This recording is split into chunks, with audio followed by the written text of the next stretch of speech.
up? What's up? Y'all know what time it is. Hey! It's Talk Shit Tuesday. What up, everybody? What up? What's up? Big shout out to everybody out there. You know what time it is. Talk Shit Tuesday. Big shout out to everybody out there in the Shark Tank. Again, big shout out to all my people out there on the back street. Y'all don't forget to hit them like buttons. I know it's hard to do sometimes, but don't forget to hit the like button. Represent. Let me give my shout outs right quick. Big shout out to my man, the one and only Mr. Dickie Foster in the house. What up, fam? Big shout out to Shonell. What up, fam? The one and only Mr. Vernon Starr in the house. What up, fam? The one and only long-time supporter, my man, Mr. David Morse in the house. What up, fam? Big shout out to my main man, Mr. Vito Rashad, hanging out in the Shark Tank tonight. What up, fam? My man, John Dembry in the house. What up, fam? Yo, my man, Bulldog Jones in the house. What up, fam? And yes, the almighty ones in the house. What up, fam? Big shout out to Hart and Finney's Kennels. I'll see you, fam. My main man, Mr. Derek Lockett's in the house. What up, fam? My man's in there. Talk of the City Kennels representing in the Shark Tank tonight. What up, fam? Yo, Jay. I see you, fam. Again, big shout out to everybody out here in the Shark Tank. What up, y'all? Have my little issues today. Woo, having me one of them little things going on. But look here, look. Tonight's show, y'all know we've been talking about these Bulldogs kind of aggressively in the last couple shows. And there's a reason for that. Because, you know, as I tried to do, I tried to bring everything in perspective, considering that, you know, I know times change from old to new. But then, you know, for me, growing up in those times and living in these times, the conversation as far as the American Pitbull Terrier has never changed. I mean, I'm talking about all the way back there when they first got off that boat. Remember, the community wasn't that big then. They were just getting here. They're trying to create something. And let me read something to you right quick. Let me get this out the way right quick to get this point across to all my newbies who don't know, you know, and don't probably have the ability to get out here and do a little bit of research on these dogs. But I'm going to just give you a little quick insight on them. Y'all can read that. The history of the American Pitbull DOGMEN dates back to the early 19th century when the dog fighting became a popular sport in America. The term dogman referred to the breeder, the trainer, and the handler who dedicated their lives to developing and maintaining the fighting prowess of the American Pitbull Terrier. Originating from the English Bulldog and the Terrier brought to the United States, these dogs were bred for the strength, agility, and their tenacity. The dogman played a pivotal role in shaping the breed through selective breeding, focusing on traits like gameness and resilience. Despite the controversial and often illegal nature of dogfighting, the dedication of these dogmen contributed to the pit bull's reputations as a powerful and a loyal breed. Over time, many dogmen transitioned their skills toward positive outlets such as canine sports, rescue efforts, helping to reshape the public perception and highlighted the breed's versatility and affectionate nature. See, same thing I've always been saying, you know, even with times changing, you know, it's not like there are things that's going on that's trying to help change that perception. But that perception can only be changed based on the amount of people who get involved. Like in the very beginning, when these dogs first came to America, it wasn't that many. So what was the perception at the time? Who could create the better dogs based on what their goal was in the production of them. They were pit dogs. So the perception changed over the years due to the illegal perception and, considered to be a legal sport. It kind of went underground. But as far as the dogmen part of this game is never going to change because the dogs aren't worthy of even talking about without the dogmen. Whether you're a breeder or a handler or whatever that you choose to do with these dogs. My thing is to be able to find your spot in history. Because history is something that has already happened. This is how we can talk about it. We can go back and look and see for ourselves. How did the dogs get here? Where did they come from? What was the main goal? The change. All these things can be researched and you can find answers to. But the part you don't get a chance to see, because nobody has the ability, but you can have a perception of having an idea of what it might look like in the future. But then that only happens based on the dogman. If we was going to be sitting here and try to describe what these dogs are going to look like 20 years from now, from my standpoint, I'm going to be based off my own history and what that change looked like throughout my history. Because, my history used to be my future. So as time moves on, 20 years from now, you can almost stop and say, okay, based on the now and what it looks like, will we have more dog shows? Will we have more positive things that's going to shine a better light on these dogs? The underground part that never stops. It never stops. When will the popularity change based on the American Pitbull Terrier? All depends what the dogmen in the future do. So this is why I bring that point up, and I just spoke on that simply because, the dogman has always made the dogs, regardless of what you do, how you do it, who's doing what.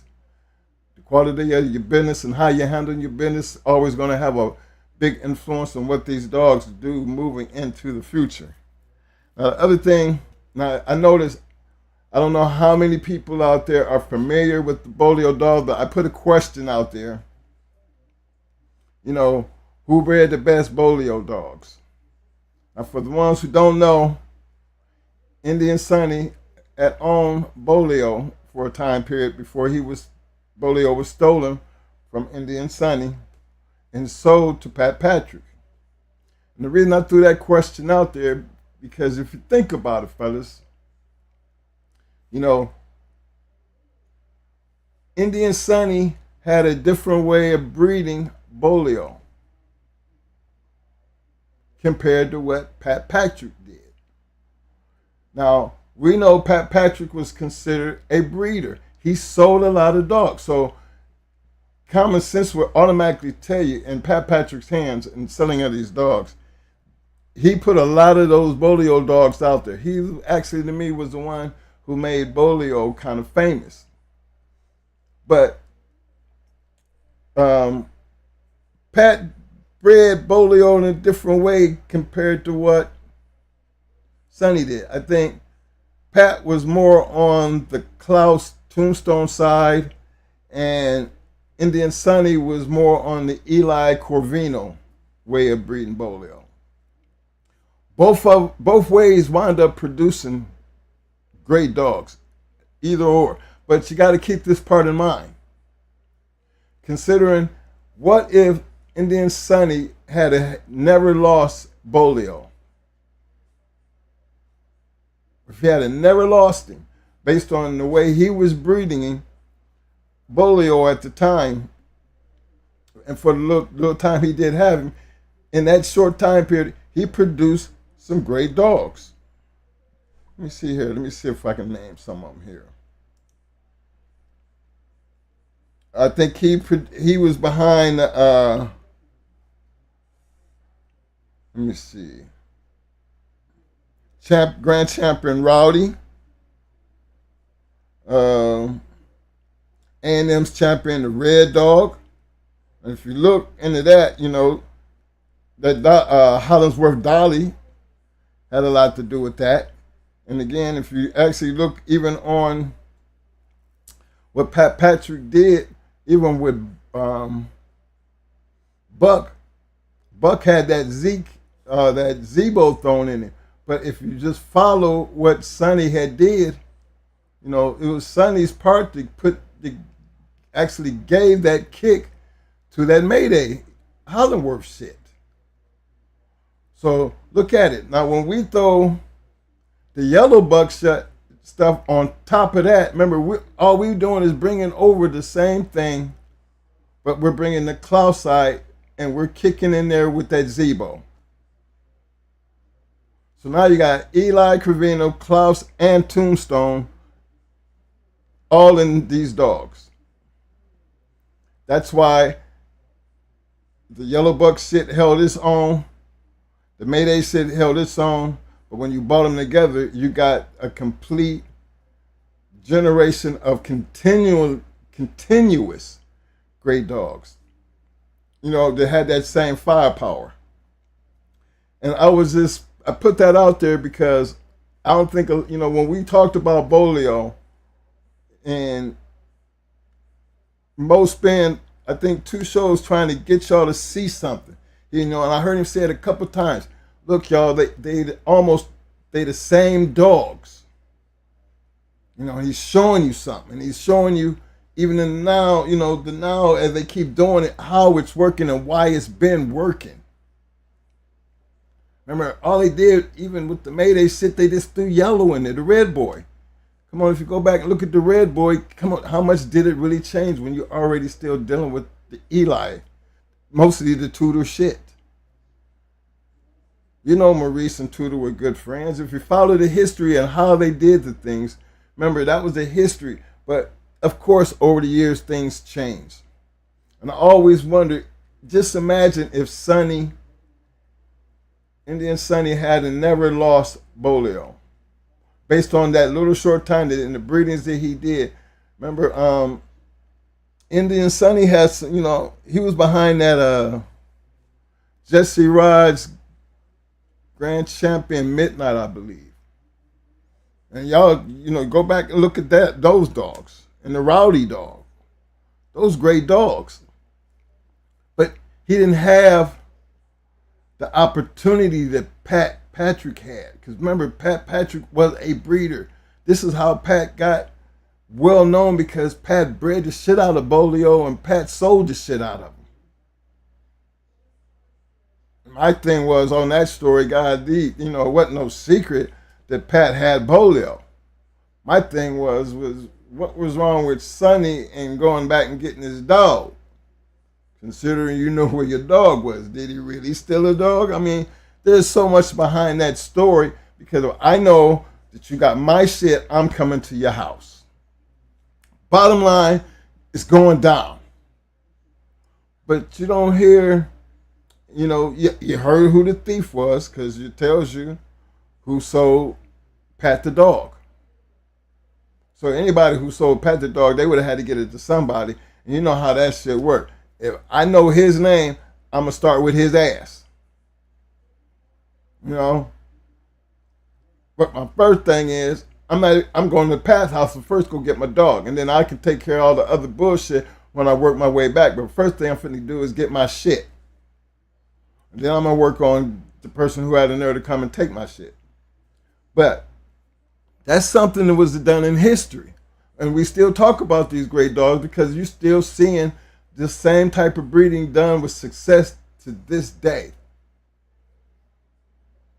And to me, history gives you a good look, a real good close look, especially when you living and seeing the dogs that, you know, Moby throwing in there, and he's showing you this same shit now and what it's doing. And then showed you back here what it was doing and how they was doing it and who, you know, and how it became consistent. You should damn near have a pretty good look at what it's going to be looking like here in the future. And if, me personally, if I've been doing anything, and I think even down, you know, with Mo, and you know how he comes in and he dives into the dog side of it.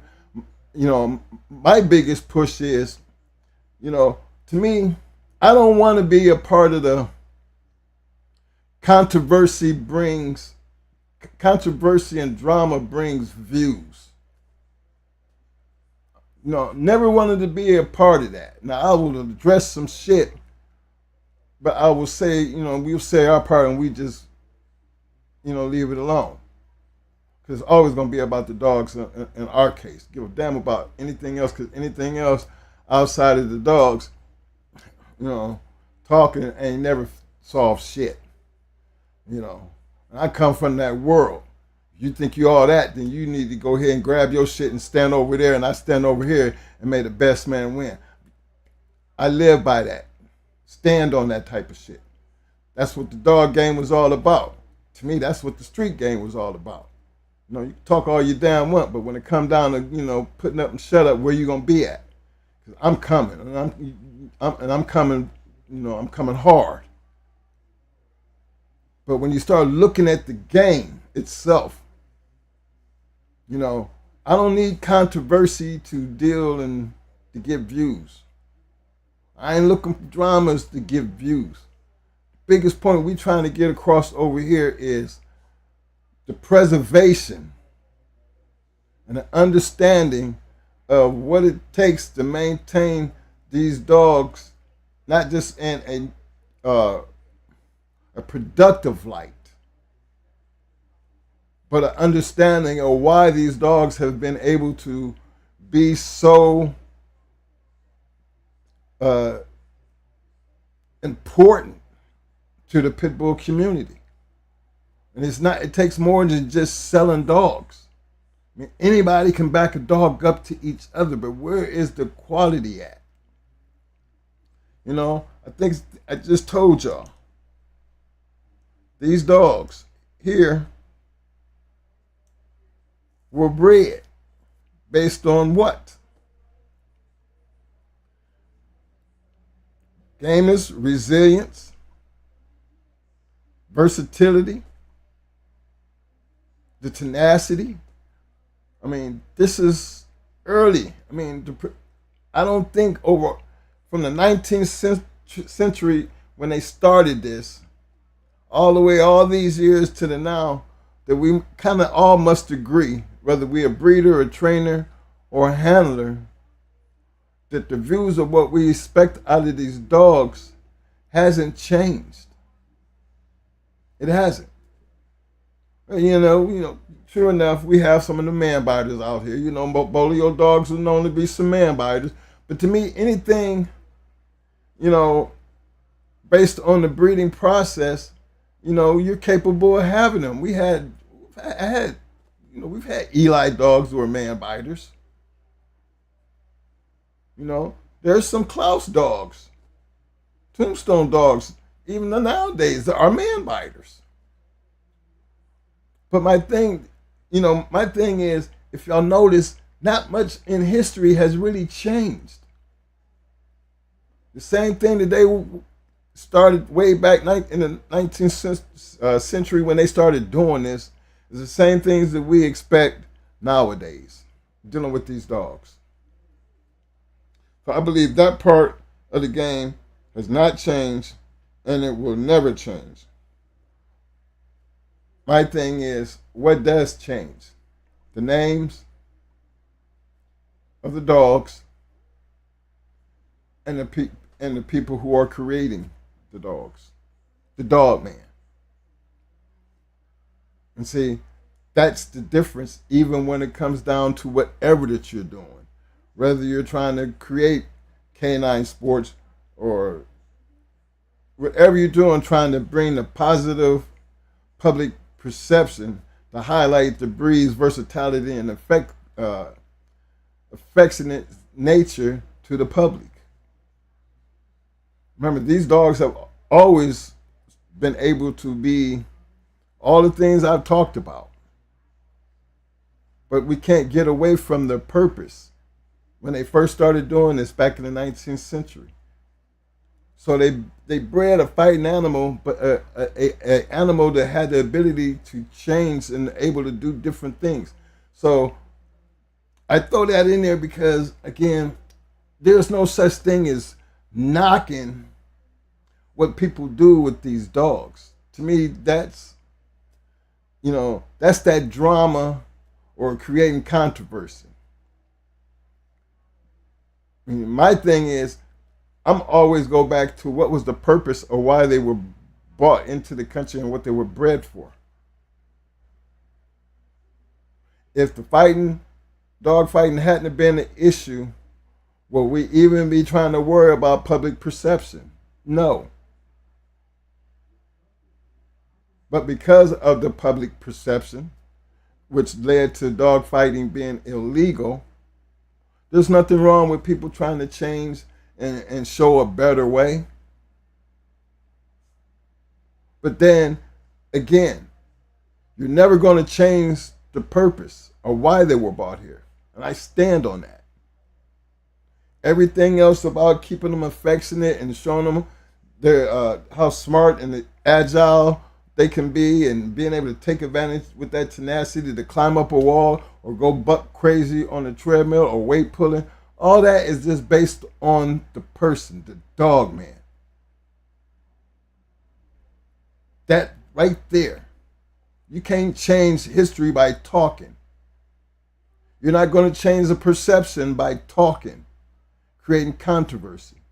The only way anything's going to change is you, the dog man, have to put in the work to make the change. Just like these men had done way back then and have done all through history, all the way through my time. Everybody was trying to create their own. Everybody was trying to create something to be competitive with. These dogs was all that. That is what made the pit bull community. And yes, in any community, you're always going to have some type of controversy. You're going to have some type of drama. But one damn thing for sure, in the community where I came from, controversy and drama led into fact. And the fact was, if you think you was all that, shut your mouth and climb over them walls, and you stand over there while I stand over here, and we're going to wait for this referee to say to release the dogs. That killed all the conversation. That right there in the end, when it's all said and done, we're going to come down to the fact of the matter. Talking shit might have got you there.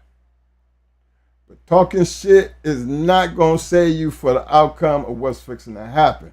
Because at that point, they always had the ability to leave it to the dogs. And at that point, when it was all said and done, like gentlemen, most of the time, they shook hands and gave much respect to what they had just done. And to me, I didn't create that game. That game was created long before we got our hands in it. So I just want everybody to truly understand that the American Pitbull Terrier is going to always be what it was bred to be. The only thing that's going to actually change throughout this whole time is going to be the name of the dog man, the name of the dogs. But the dog is still going to be what it is. And what you choose to do with that dog is on you. But there is no reason to be going back and forth about, the training part of it or climbing up the wall thing, because I think all of that is just a bunch of talk to just create a bunch of shit to even try to even have a damn conversation about what you're doing, trying to change perception, and what the underground is doing based on what they doing. How the hell is you going to even knock what the underground is doing? But damn it, they are the reason that 90% of the people in America even have pit bulls. There ain't nobody running out here buying no damn pit bull to run up no damn wall or run on no treadmill. I mean, if that's what they choose to do, then history gonna be there to show when all that started and when it took hold. Anything before that is just a dream and people talking. And for it to be some controversial talks that's going to lead to a damn argument, I always felt that was the most ridiculous argument known to man, simply because I have yet to see a grand champion pit bull that runs up a wall, or a grand champion treadmill racing pit bull. And I don't say that to be funny. I say that to be the truth, because the only way you're going to ever get that is you got to be able to create something that's going to be able to be respected and titled as that. Now, big shout out to all my people out there jumping in them ADBA shows, bringing them trophies home. That's what I'm talking about. Like to see a whole lot more of that. Whole lot more. Because that's one of them things that helps change public perception. And even in the videos that I've seen, some of the guys have been showing, at some of the dog shows, I still see my American Pitbull Terriers doing what I expect them to do. Get on the end of that leash and let them know I'm here. Don't make no mistake and let him get off. Don't make no mistake and let me get off. That's that tenacity part. That's that stuff that what a real bulldog's supposed to look and act like. Hell, why wouldn't that be a part of the judging process? When you looking at one and that's one damn thing for sure. I like his attitude. That right there has to have a lot to do with what an American Pitbull Terrier is. So, goddamn it, don't be hating on that shit. You're supposed to love that shit. Ain't nothing to talk about unless you out there doing it. And I got big love and big respect for the ones out there putting in that work and going out there putting their shit in them shows and going out there bringing them trophies home. Because at least they doing something. They ain't sitting back there having no damn big ass issues. They putting in the work and getting it done. And I respect that. Just like I respect the ones that get out there, put in that work and climb over them damn four walls. You can't help but respect it, because regardless, the dog wouldn't be nothing that ain't worthy of even talking about. So give us a reason to talk about them. And that's, to me, it just didn't start today. This little paragraph that I read to you today, this paragraph was done back in 1989. 1989. Now, if they was feeling like this in 1989, and I'm in 2024, that conversation still hasn't changed, and that has been my point over the last couple shows. Time ain't never going to be an excuse when it comes down to talking about the history of these damn dogs and what they meant to do. The thing is, at what point is somebody going to be able to talk about your dog and what you did? Because I can go in and read about Pat Patrick and a whole lot of these great dogs, Grand Champion Rowdy and Grand Champion Midnight, and I mean the list goes on. Remember, we can go and talk about the Klaus's and the Tudors and the Carvers. Remember, we can always have these conversations. But at some point, as time goes on, y'all know damn well the names is going to change, man. The hardcore Kennels, Southern Kennels, Super Kennels, going hard. And I just throw us in there because why wouldn't I represent us? You know what I'm saying? You know what I'm saying? My proteges, all these guys here, man, they're going to be a part of this history, man. And that's, to me, that's that thing that without their history, what the hell would we be talking about when it came to the American Pitbull Terrier? Because we're going to talk about them. Hell, man, they were still 20 years ago, but we still talk about them. But we got some great dogs out here now that we can still talk about. They came down off our shit. All these years later, still producing good dogs. Dogs worthy of talking about. You know, that's just our history. It's not as big as other people's history, but we do have a history. And the funny thing is, guess what, fellas? There's a couple books I know y'all can pick up and y'all gonna find this in it. Like I know I can pick up books and find Eminem, and I can find Bakari, and I can find Rastaman. I mean, to me, the schoolboys. You know how big, you know, how big it was for me just to hear a schoolboy even speak on putting us in his book. I thought it was a big shout out just to see VBK in Schoolboy's book because we knew them. They the ones that have, you know, champion what are they? They took her way out on the West Coast. Grand champion Ruby Red, way out there on the West Coast. If we never had her brought up, would anybody ever knew who she was?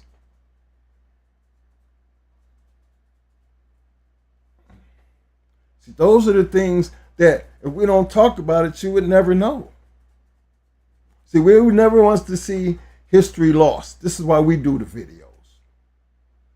This is why we had a conversation. Man, I felt like this on the real.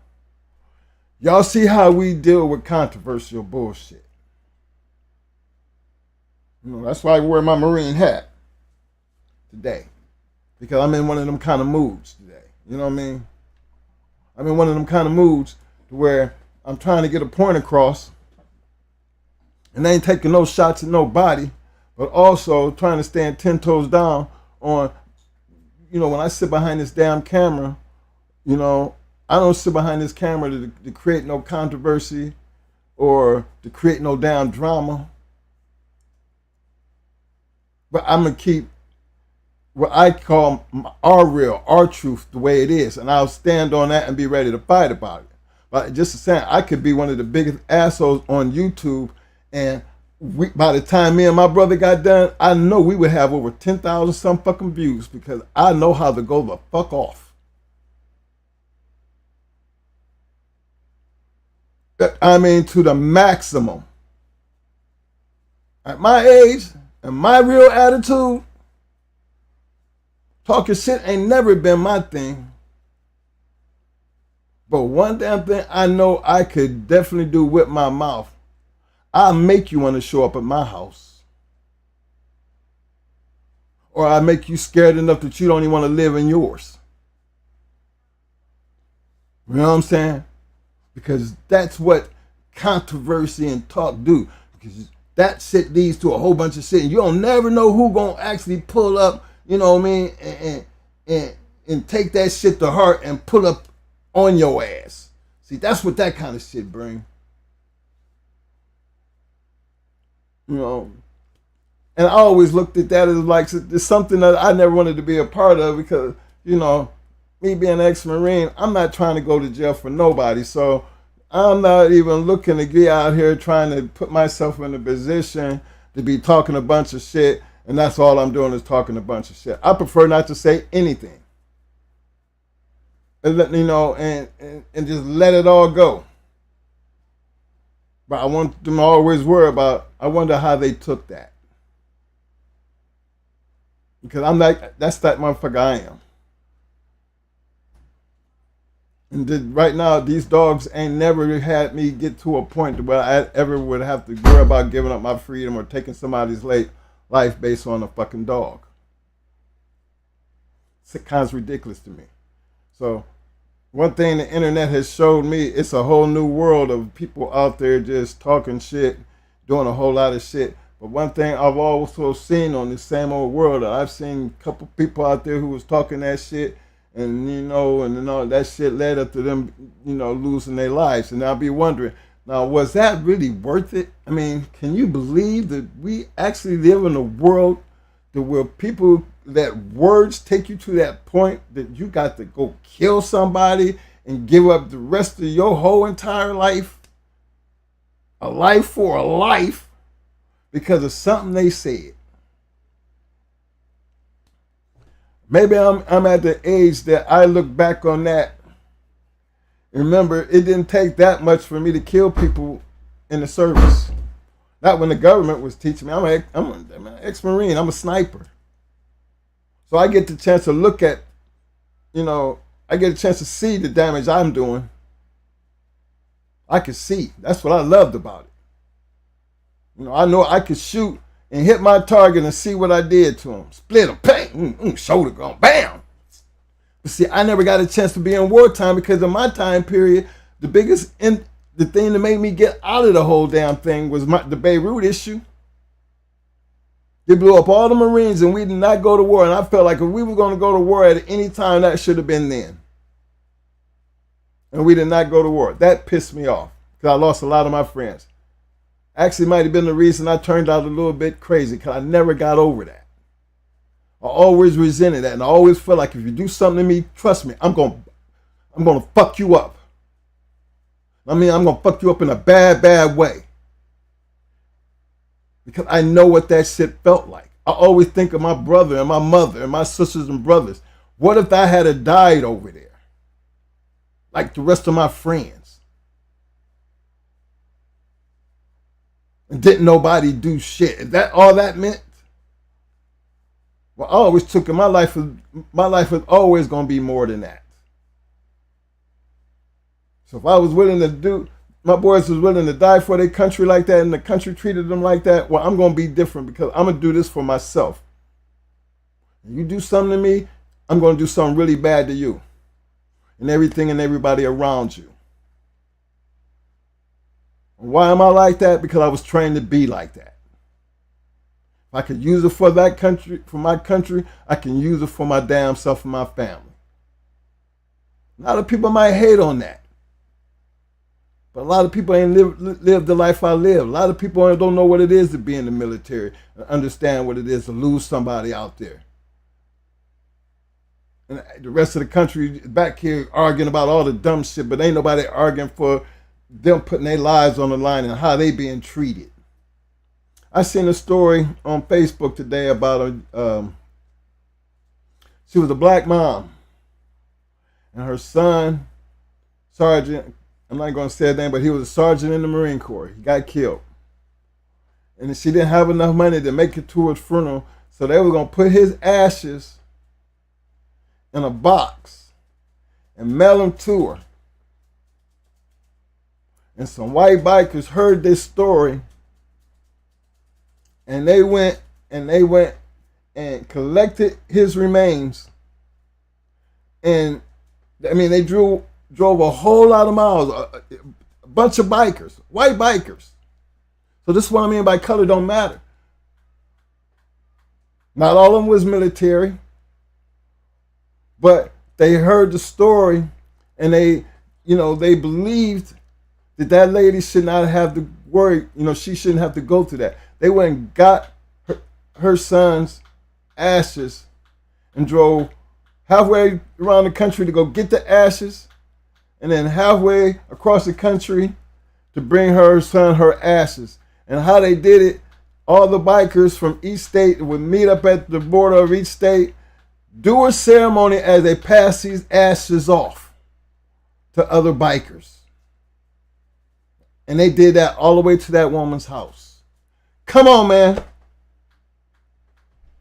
That right there, man, that hit me right there. That hit me right there because that just shows me this country ain't all that fucked up because there's good people still in this country, man. I want to be one of them people. They didn't have to do that. But evidently, it touched somebody, and that one somebody that they touched a whole lot of other people. And guess what? That woman got her son's ashes brought to her, not through no damn United States Postal Service. And in each one of them states they went through, they did a ceremony as they passed off that young man's ashes. That to me is respect for a fucking American who gave up his life for his country. And it took some goddamn civilian bikers to damn it do it. And they was white. And he was black. So that tell you color did not matter. And I bring that as a point of view. That there are good people out there. How do you tell the difference? Based on their damn actions. I got a lot that just did something to me, man, and gave me hope that maybe this whole country ain't messed up. Maybe the whole entire dog game ain't messed up. Maybe everybody that's out there doing things, you know, maybe where there's a will, there's always going to be a way. I'm always going to feel that positivity when it's there and I see it. Because you ain't never going to convince me on shit you say. I've never been one to be convinced on something that somebody say. I do business with, I do business. I deal with homeowners, building owners, banks, insurance companies. I mean, all types of people. And if I say you're going to pay me this much, I'm looking for you to pay me this. Just like they expected me to do everything I say I'm going to do to get that pay. That's a mutual agreement. It's contract. We're going to take care of our business. And it's going to be based off my actions to get the job done and their actions to hand me my damn money. So I'm an action built type of dude, man. All the way around. So I ain't never been one to get off into that controversial and all the drama shit. Because that to me that's fake shit. I know you talk all that shit you want, but I know damn well when you standing over there in the other corner, you know what I'm saying? That part of the game we used to love. That part of the game used to me to be while they talking all that shit. At least you here. I mean, I was that type of attitude. Damn twin licking the dog. Yep. Damn twin, calm down. Hell no. I don't know how y'all take care of y'all business, but this is how we take care of our business.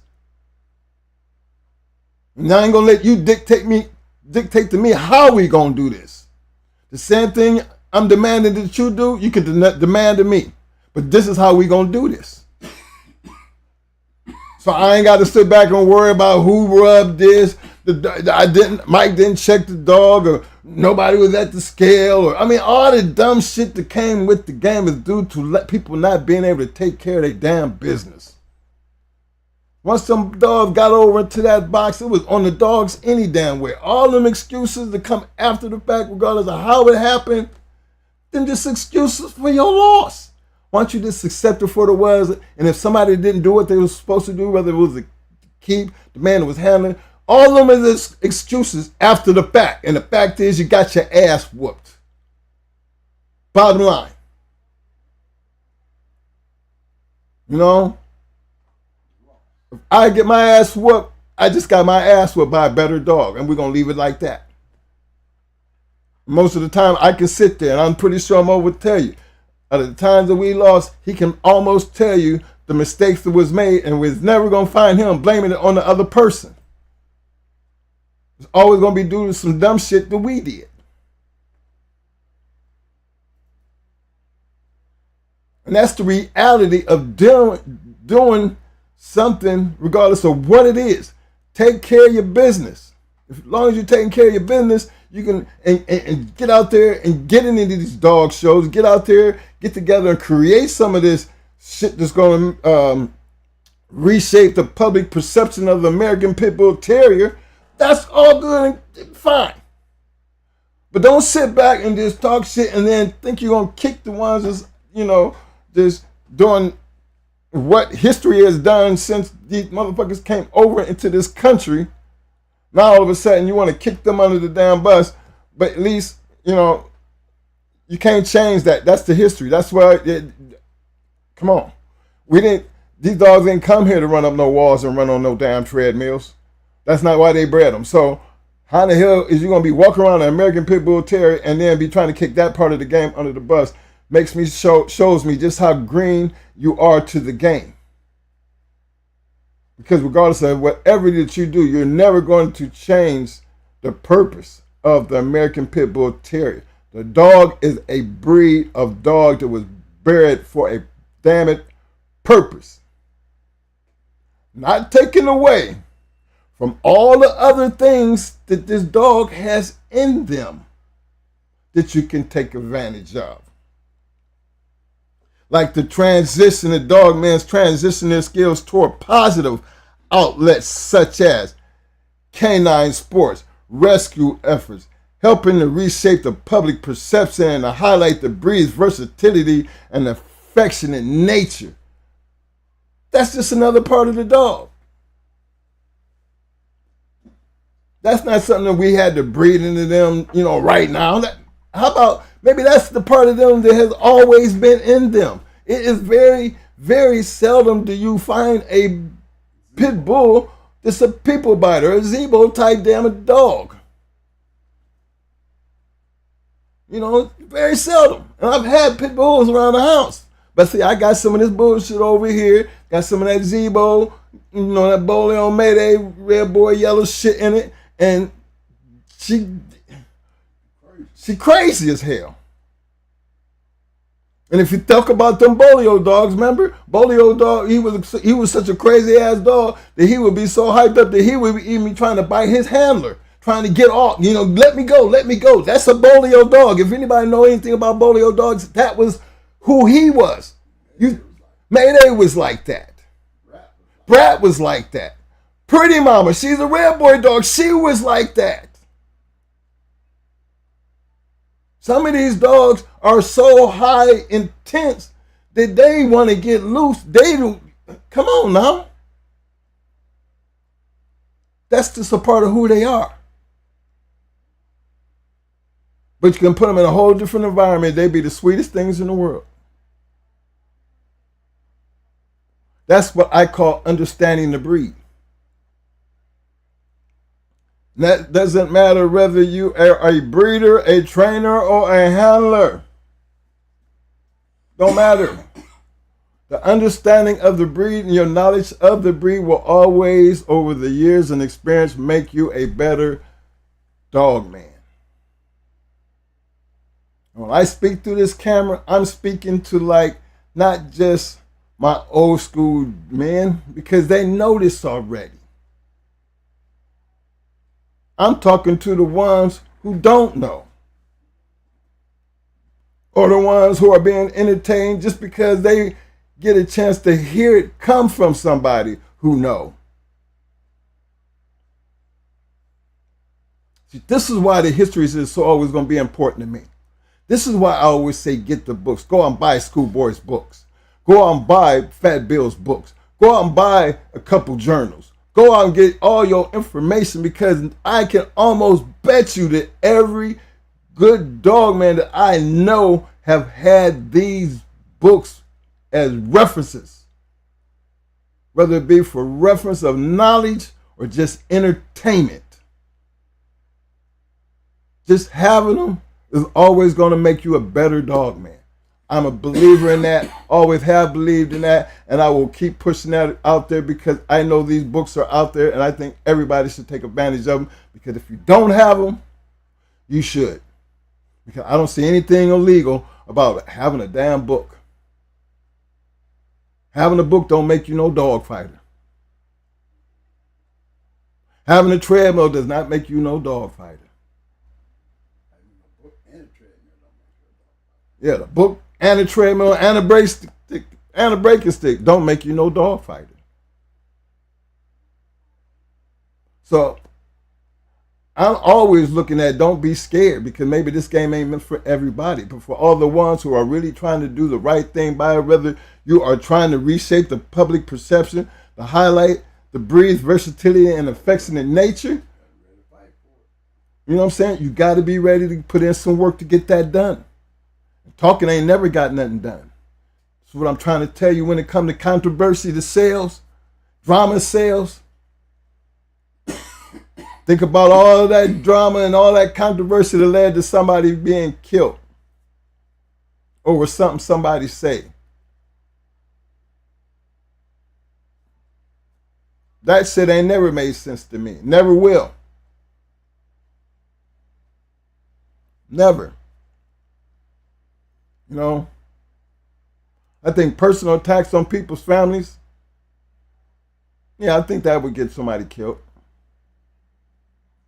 Because you don't even know them, and you don't know how much that man loved his mama or his sister and brother. My mom always said, sticks and stones, will break your bones, but words will never hurt you. And I would always, man, fuck them sticks and stones. Say something about my mama, I'm beating your ass. Cause I think it's just total disrespect. You don't even know my mama.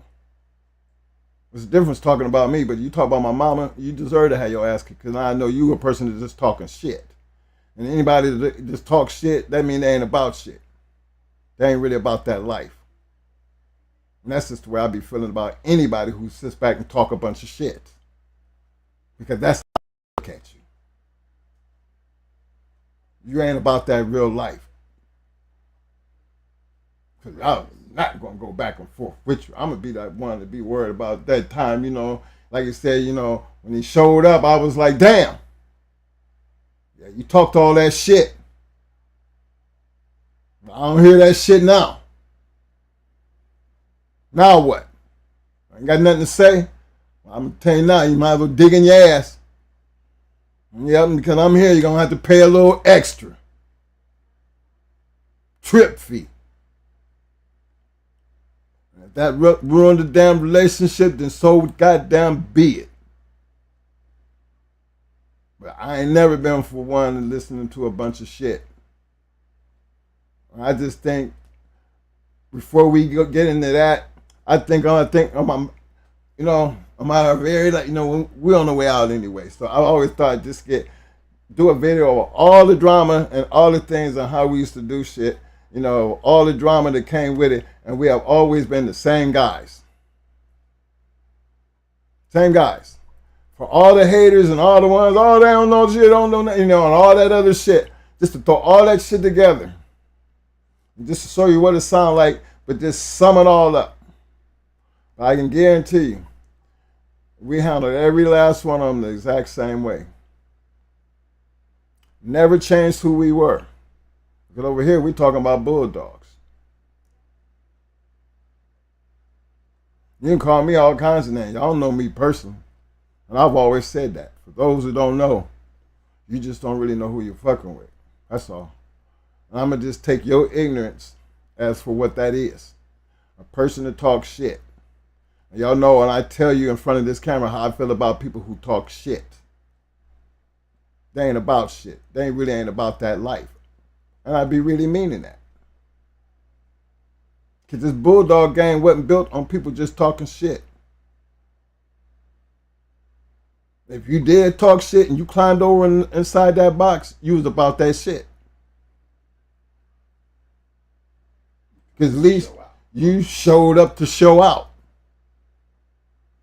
If you talk shit in school and you was talking all that shit and said, meet me outside, and I get outside and you ain't out there, then what you think everybody gonna think?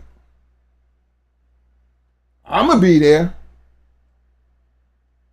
And see, back in the day, taking an ass whooping wasn't nothing. The thing is, you get called out, all you gotta do is just show up and put in some work. Don't be afraid to get your ass whooped. If you're talking that shit, you should have no problem getting out there, putting up, doing them, putting them things up. You shouldn't have no problem, especially when you're talking that shit. But then that's, nowadays they don't like getting the ass whooped. They like talking shit and then getting the ass whooped and then go getting a gun. Or thinking, or get a gun and go close the eye. Pop, pop, pop, pop. That's why you see all these shots being fired and ain't nobody hit shit. Motherfucker got hit in the foot or some shit. Everybody else getting shot. Everybody around them getting shot, but the people you actually shooting at. That type of dumb shit. I come from a school, thanks to the United States government, we don't waste rounds. We do not waste rounds. You know what I mean? Never been a believer in wasting a whole bunch of goddamn bullets. That's why every shot's supposed to count. You don't want to waste that bullet on no ground and no hit no damn tree. You want to waste that bullet on the next person you set that sight on. Because That's where I come from. At 60 plus years old, I've lived this life under that perception. I've dealt with these dogs under that perception. I've dealt business under that perception. I've dealt in the streets under that perception. And I'm still living. So what that tell you about who I am? And I don't have to worry about looking over my shoulder. Don't have to worry about nobody talk about I told. Don't have to worry about nobody saying I ever did something wrong or bad to them. Unless they deserved it, because, if somebody actually said, I said, well, you deserved it.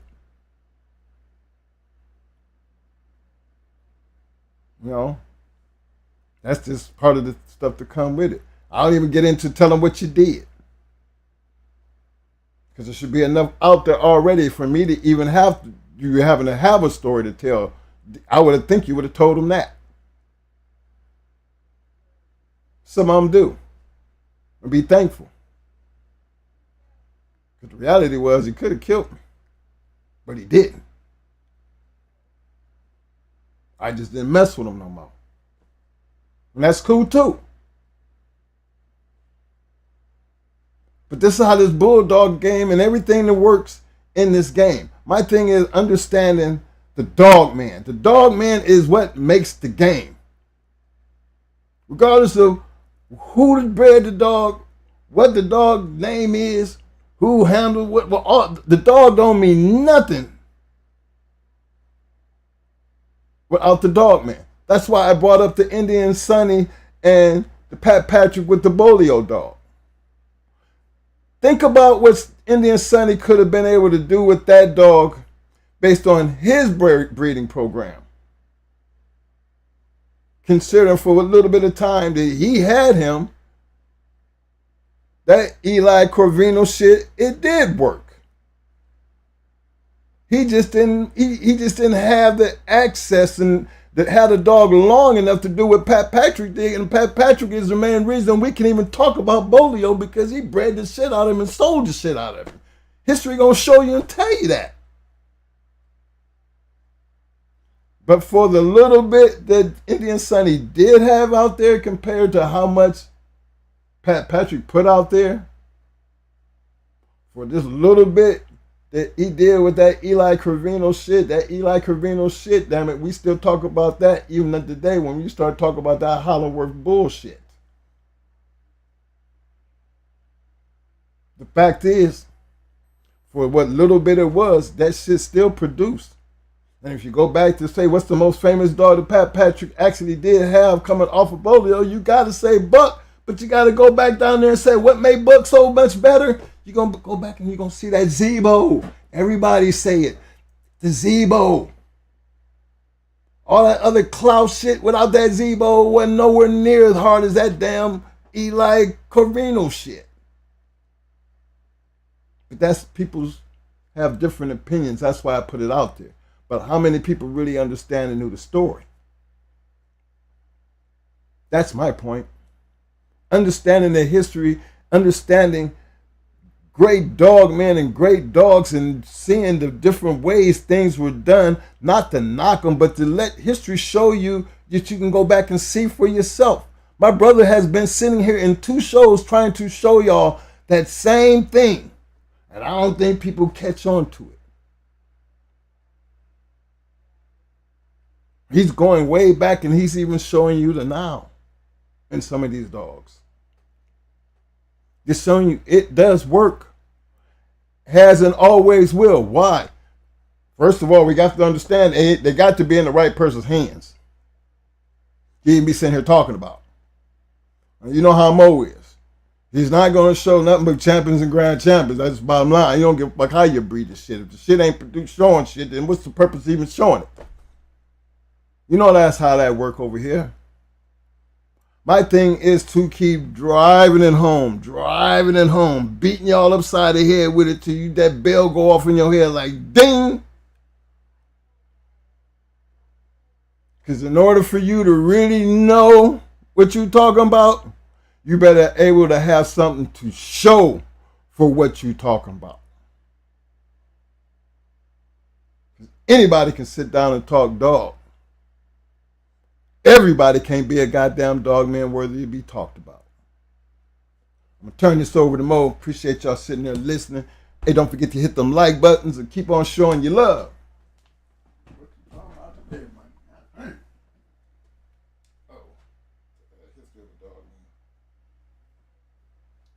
I want to give a big shout out. Hold on, before I get up out of here, I want to give a big shout out to my man. Coming through with a toothpiece, showing that love. Borderland Kennels, Breezy in the house. What up, fam? He said, got to get back to work. Much love. I'm still on, though. 100. I see you, fam. Appreciate the love, Borderland.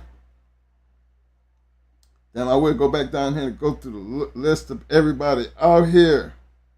I see all my people showing up. Even got some new people showing up. For all my new peeps, my man Robert Tootie.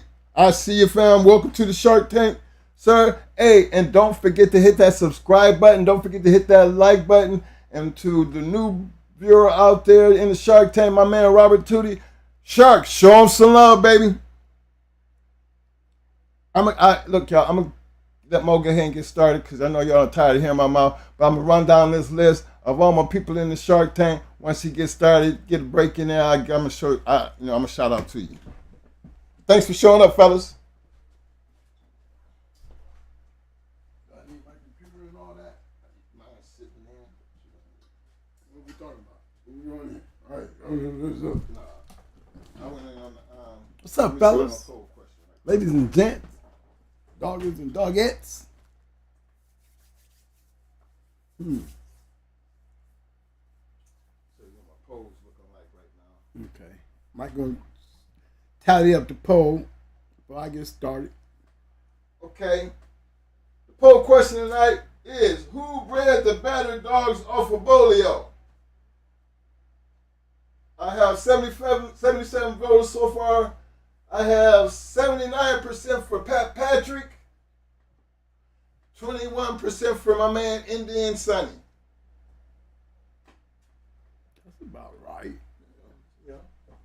For those with that 21%. Because Sonny had some shit out there, man. Yeah. He had that Just You Rise Grand Champion Midnight. Mm-hmm. Grand Champion Rowdy. I mean, a lot of that shit. And then he was behind that other shit that came down off of that Hollywood bullshit. Got a phone call. Bulldog Jones would like to talk to Michael Bayless. Bulldog Jones. Alexa, answer the call. Bulldog Jones in the house. What up, fam? Yo. What's up, brothers? What's up, man? Hey, guys, I'm calling in. I got a little Zebo female, too. I just recently got her. She's a Zebo Maverick 6-bit cross. And, man, she be snapping at me, man. She's 3 months old, and she's snapping. When you try to put her back in the cage or whatever. And I was like, I don't really want to deal with a man biter, but she's nice looking, she's really, really nice and rough, except for that part. So I was really just checking in to see, like, if you had any ideas how to break her out of it, because I even said, I'm going to need a bite tooth for this bitch. Excuse my language. Bite, I'm going to tell you what I did, bro. I went and got me a shot collar. Yeah, that's what I think I'm going to need to get, then, yeah. And I went and got me a sleeve. And I put that down. I put her ass in every position possible. So I want you to bite. I'm going to make your ass pay for every time you try to bite the hand and feed you. Right, yeah. I'm trying to start early. Yeah, she's only 3 months. And she got that man biter instinct, and I'm trying to get it out of her. Bro. So that's really why I called in to check in and show love. Also, I'm trying to get the merch. I was just on the site trying to get to it. It said I can't order it off the website right now. They're not taking online orders. So should I cash app you the money, or what should I do? Yeah, just send me what you want through the email, right? I'll put you together and see. Can I do this? Can I screenshot it and text it to you, and then I'll cash app you the money or whatever, and send you my address? Yep, you got the phone number, right? Yeah, I got this. What I'm on, the one I'm on right now, right? Yep. Just send me your Yep. just send all of me that information, and then what I'll do is send you back an invoice, and then it'll have the Cash App information on it. All right, bet. Well, I just sent you 50 to the Cash App anyway, just to show some love. So check that out. If let me know if you got it and all that good stuff. And you know, I like I said, I'll screenshot the two items I want, the two merches I want, and then I'll Cash App you for the merch too as well. Hey, I appreciate that, Bulldog Jones, coming through with a 50-piece man, showing that I love. love you guys, big bro. I love you guys, big bro. I swear, I'm like the triplet y'all never met. You know. Hey, I got some input. Man, I want to give you some. You guys, man. I'm gonna go back on the back street now. You know, I like to play that back street. You know, hey, I want to get some input on that biter. He's 3 months old, and he hasn't came in on his own. She's a female. She's a female, right? Now look. She's all black. She got a real one little small white dot on her chest, but she's pure black. She's Zebo Vindicator, Maverick 6-bit. That bitch is gonna be she gonna have a hard mouth. She's supposed to grow up being a nutcase. Her fangs hang out of her mouth. Like the two fangs, you can still see the white pieces hanging out the side of her mouth. So she got some big fangs and everything. She's a really good looking dog.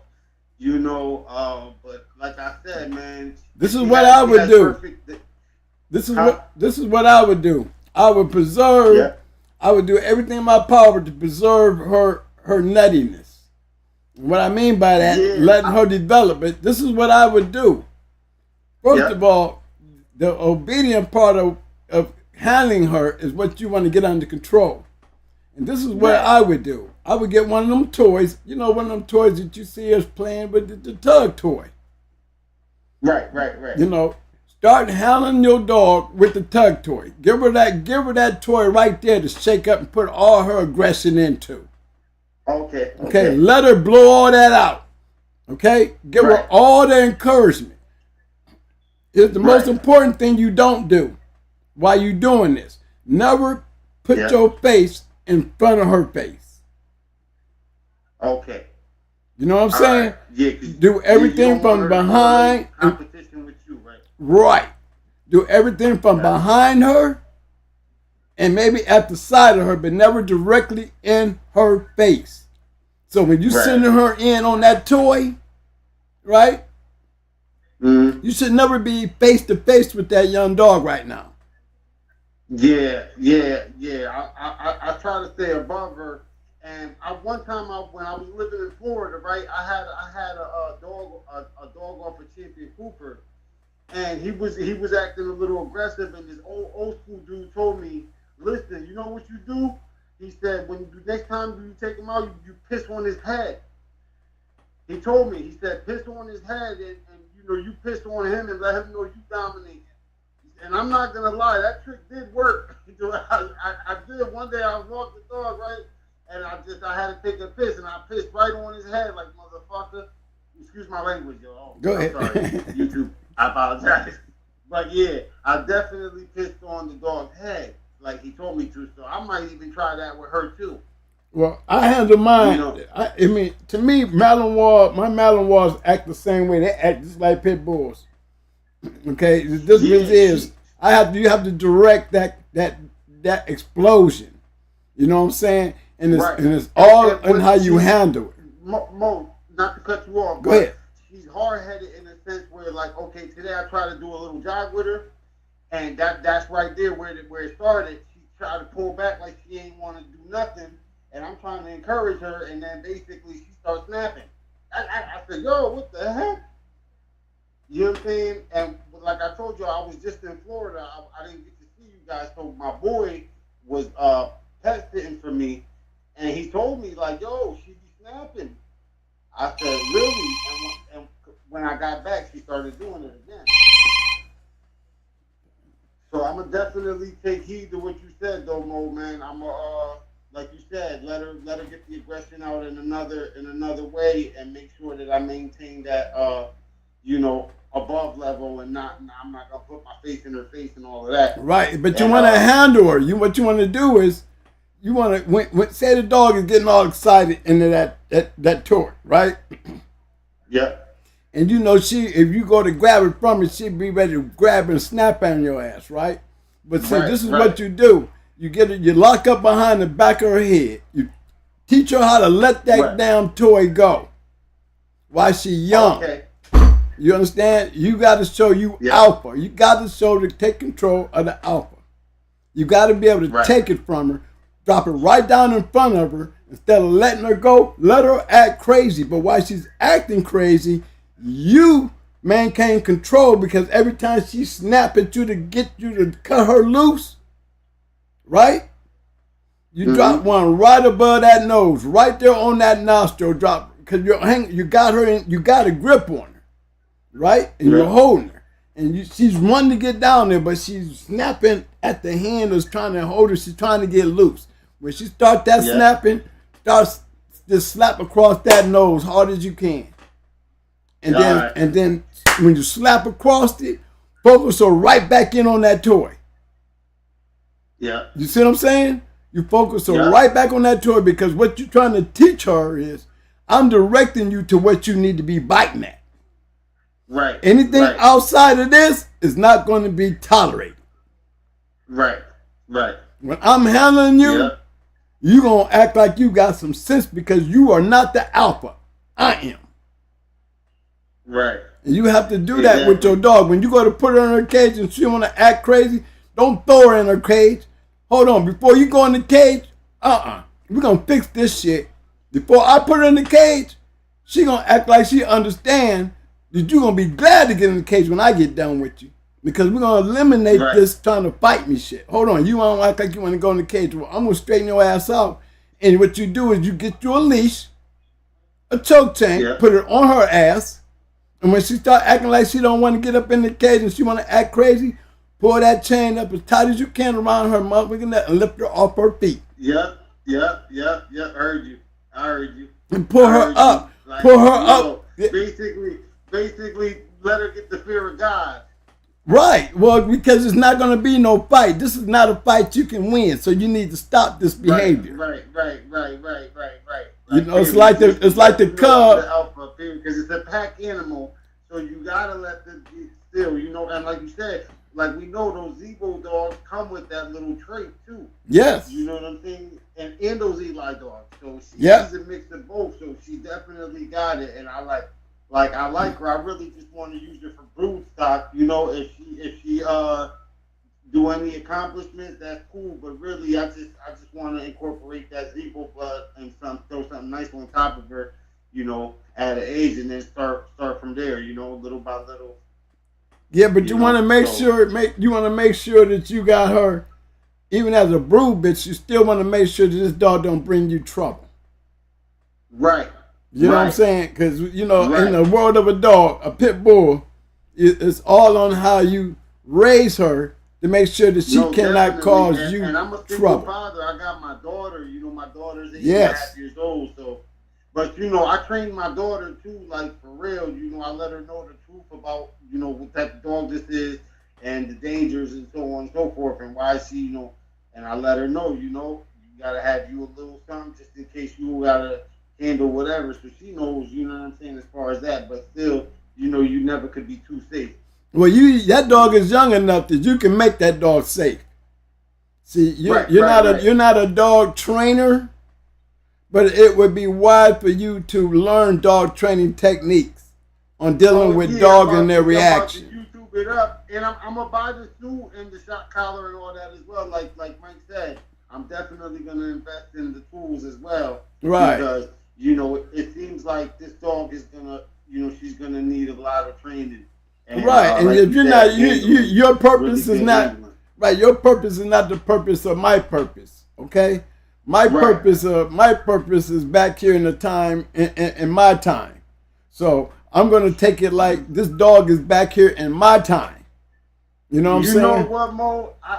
One day I want to get back to those times, And if eventually I gotta bring myself somewhere else, that's probably gonna be the goal, because you know what, I'm one of those people that, I'm from back in those times as well, and I can't get really with the new times myself. I got one just to have one because the bull, like I said, the Bulldog Jones. That's the whole reason.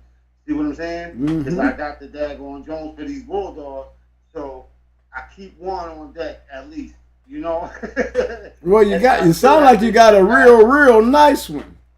I would be picky about how I breed her, because the trait in itself, that's not something everybody got. You got there, and especially the characteristics that you are pointing out. You're pointing out characteristics that those great ones that just pop up out of nowhere. Yeah. You know what I'm saying? It always be the great stories, be that lucky guy that had a lottery ticket. Yeah, and I'm not gonna lie, I've been lucky several times in my life. I could say in my lifetime, I'm talking local, because I was young back then. I just turned 43. Mm-hmm. So when y'all was running around, I was still a knucklehead in the local area, right? But I always had a good dog, thank God. I got my cousins. My cousin, he was Mexican, so he was my cousin through marriage, and he's the one that taught me about the dogs. He had some dogs from Mexico in the 90s. The first pit bull I ever seen was he brought it back from Mexico. So he taught me all of that stuff or whatever, and I ended up getting a good dog from him, and I used to always just win. And people would go down south and get dogs, and they'd be asking me like, "Well, where you getting your dog? Where you getting these dogs from?" And I'm like, "Yo, my cousin, he Mexican, man. I'm just getting it from him." And so a couple times like that. Recently, I had a good son off of Champion Cooper, son off Grand Champion LP today. I had a good son off him, and so I've been dealing in the dogs and stuff like that. But to be honest with you, I haven't really indulged in the Zebo Eli dog. I just seen it, and I've been paying attention to to the OGs talking, and they said, you want to have a little bit of that Zebo. So when I came across it, I jumped on it. Like, oh man, yeah, let me get this right here. And like I said, man, she's really, really a great little pup, man. She's got that. I could tell she got a nice little tough bite. She's a rough, tough dog. Like I said, she was just starting to show that aggression, and I was like, I know you guys do protection work and stuff like that, so I said I'm gonna call the bros when they come on Tuesday. I'm gonna call them up and see what they get, what they can recommend before she meet the worst side of me, Right. Because Brad would bite you. Brad would bite you. She would bite you. I had to handle her. I learned how to handle her and Mama. Yeah, I was listening one time, and I heard about the dog that used to grab your boot. Yeah, that was that was Maytu's brother. Brad had not Brad, but Red Ace, Brad's mother, her little mate brother would eat your ass up. He didn't play it. You want to introduce him to one of their siblings or one of their cousins or something. Or you want to act like that? Okay. Yeah, man. He was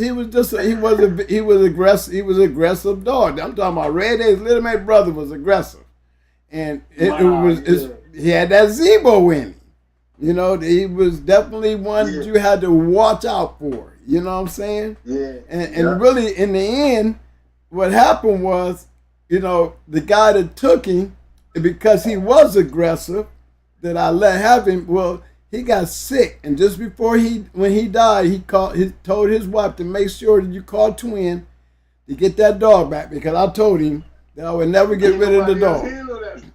Well, yeah, he said that, he promised me if he couldn't keep the dog, or if anything happened to him, he would make sure I got the dog back. And sure enough, the dude got sick, and when he died, his wife called me and told me that he wanted to make clear that if something happened to him, he wanted you to get the dog back. So I got him back. And I actually gave him back to my KP, who gave him to me, because I had picked up the whole litter when I did pick him up. But he had been with this dude 3 or 4 years, you know what I'm saying? So he was already a man biter. And, you know, he went with my KP, the man who bred the damn dog, and, you know, he had to let him go because, you know, he didn't. The dog had been away from him too long for him to trust him. My bro, the one that I told you was testing for me, he's 6 feet something tall and whatever. So he's like, "Oh man, keep him, man. You know, this and that." I said, "Yeah, man. Of course you a damn giant. You wrap one of your hands around his throat, she's done." Right.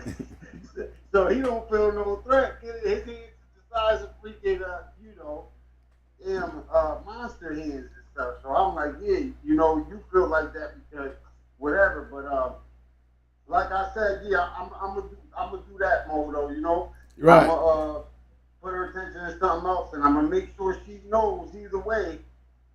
You know what I'm saying? Like, look, it's either me or you. You know what I'm saying? And that's right. You every time. Right, because my KP, he about 250, 260. He about 6'3", 6'4". And he had to put I'm 196. Yeah, he had to put him down. He had to put him down. But see, the dog never, there was 2 people the dog never acted crazy with. Even when I got him, I knew he was aggressive. But again, I'm a dog trainer. So, you know, I can handle him like my man could handle him when he got him. There was just certain things that we can, you know, I was able to do with him that, you know, I had gotten dogs from. I had a gator male off a champion gator who was aggressive and attacked people. You know what I'm saying? And I was able to handle him and keep him on the yard. Never had an incident with him. So when I gave him back to his true owner, when his true owner got him back, he kept him in the house, in the garage, and his wife had a seizure in the garage where the dog was, and the dog attacked her while she was having the seizure. Wow. Yes. Fucked her up. Bit her all in her face, all in her. Would have killed her if he had not been home. Oh, man. Damn. So these are the dangerous. And she never liked the dog. She always felt the dog was a danger. You know, and for some odd reason, as much as I tried to help him. The dog could feel that too. The dog could tell you thinking that too. These dogs be smart. Right, but if you ain't listening, and I'm telling you how dangerous the dog is, and for you to even and he got a child in the house, for him to even have the dog around the family was not a wise thing for him to do. You know what I'm saying? I think that dog was a one people person. Like when I had him, I was the only one that dealt with him. I didn't have nobody go feed him. I didn't have nobody go get him off the chain. Everything was handled when it came to me and that dog was me dealing with that dog. With all the other dogs, I wouldn't let my wife deal with the dog. I wouldn't let none of the kids deal with the dog. He was like off limits. He had his own little chain space in an area on the yard that it was already made clear. Don't nobody go around that dog. Yeah, right now I got her. She's in a crate, and I'm on the 3rd floor, but she basically got her own room, and I got that room door locked as well. So she's in the crate in her own room. Right. You just got to get her under control while she's young. She's manageable now because she's still young. And so you have. That's what I'm trying to get to, and I ain't want to start popping her like off rip. You know what I'm saying? It's not. You're not trying to hurt the dog. That's why you pop them over their nose. See, my thing, I like mashing them in the nose. You know, like taking my palm of my hand and popping the front of their nose, like grabbing their mouth, holding it with one hand, and then taking my palm of my hand and popping them right there, like smacking them right there in the nose.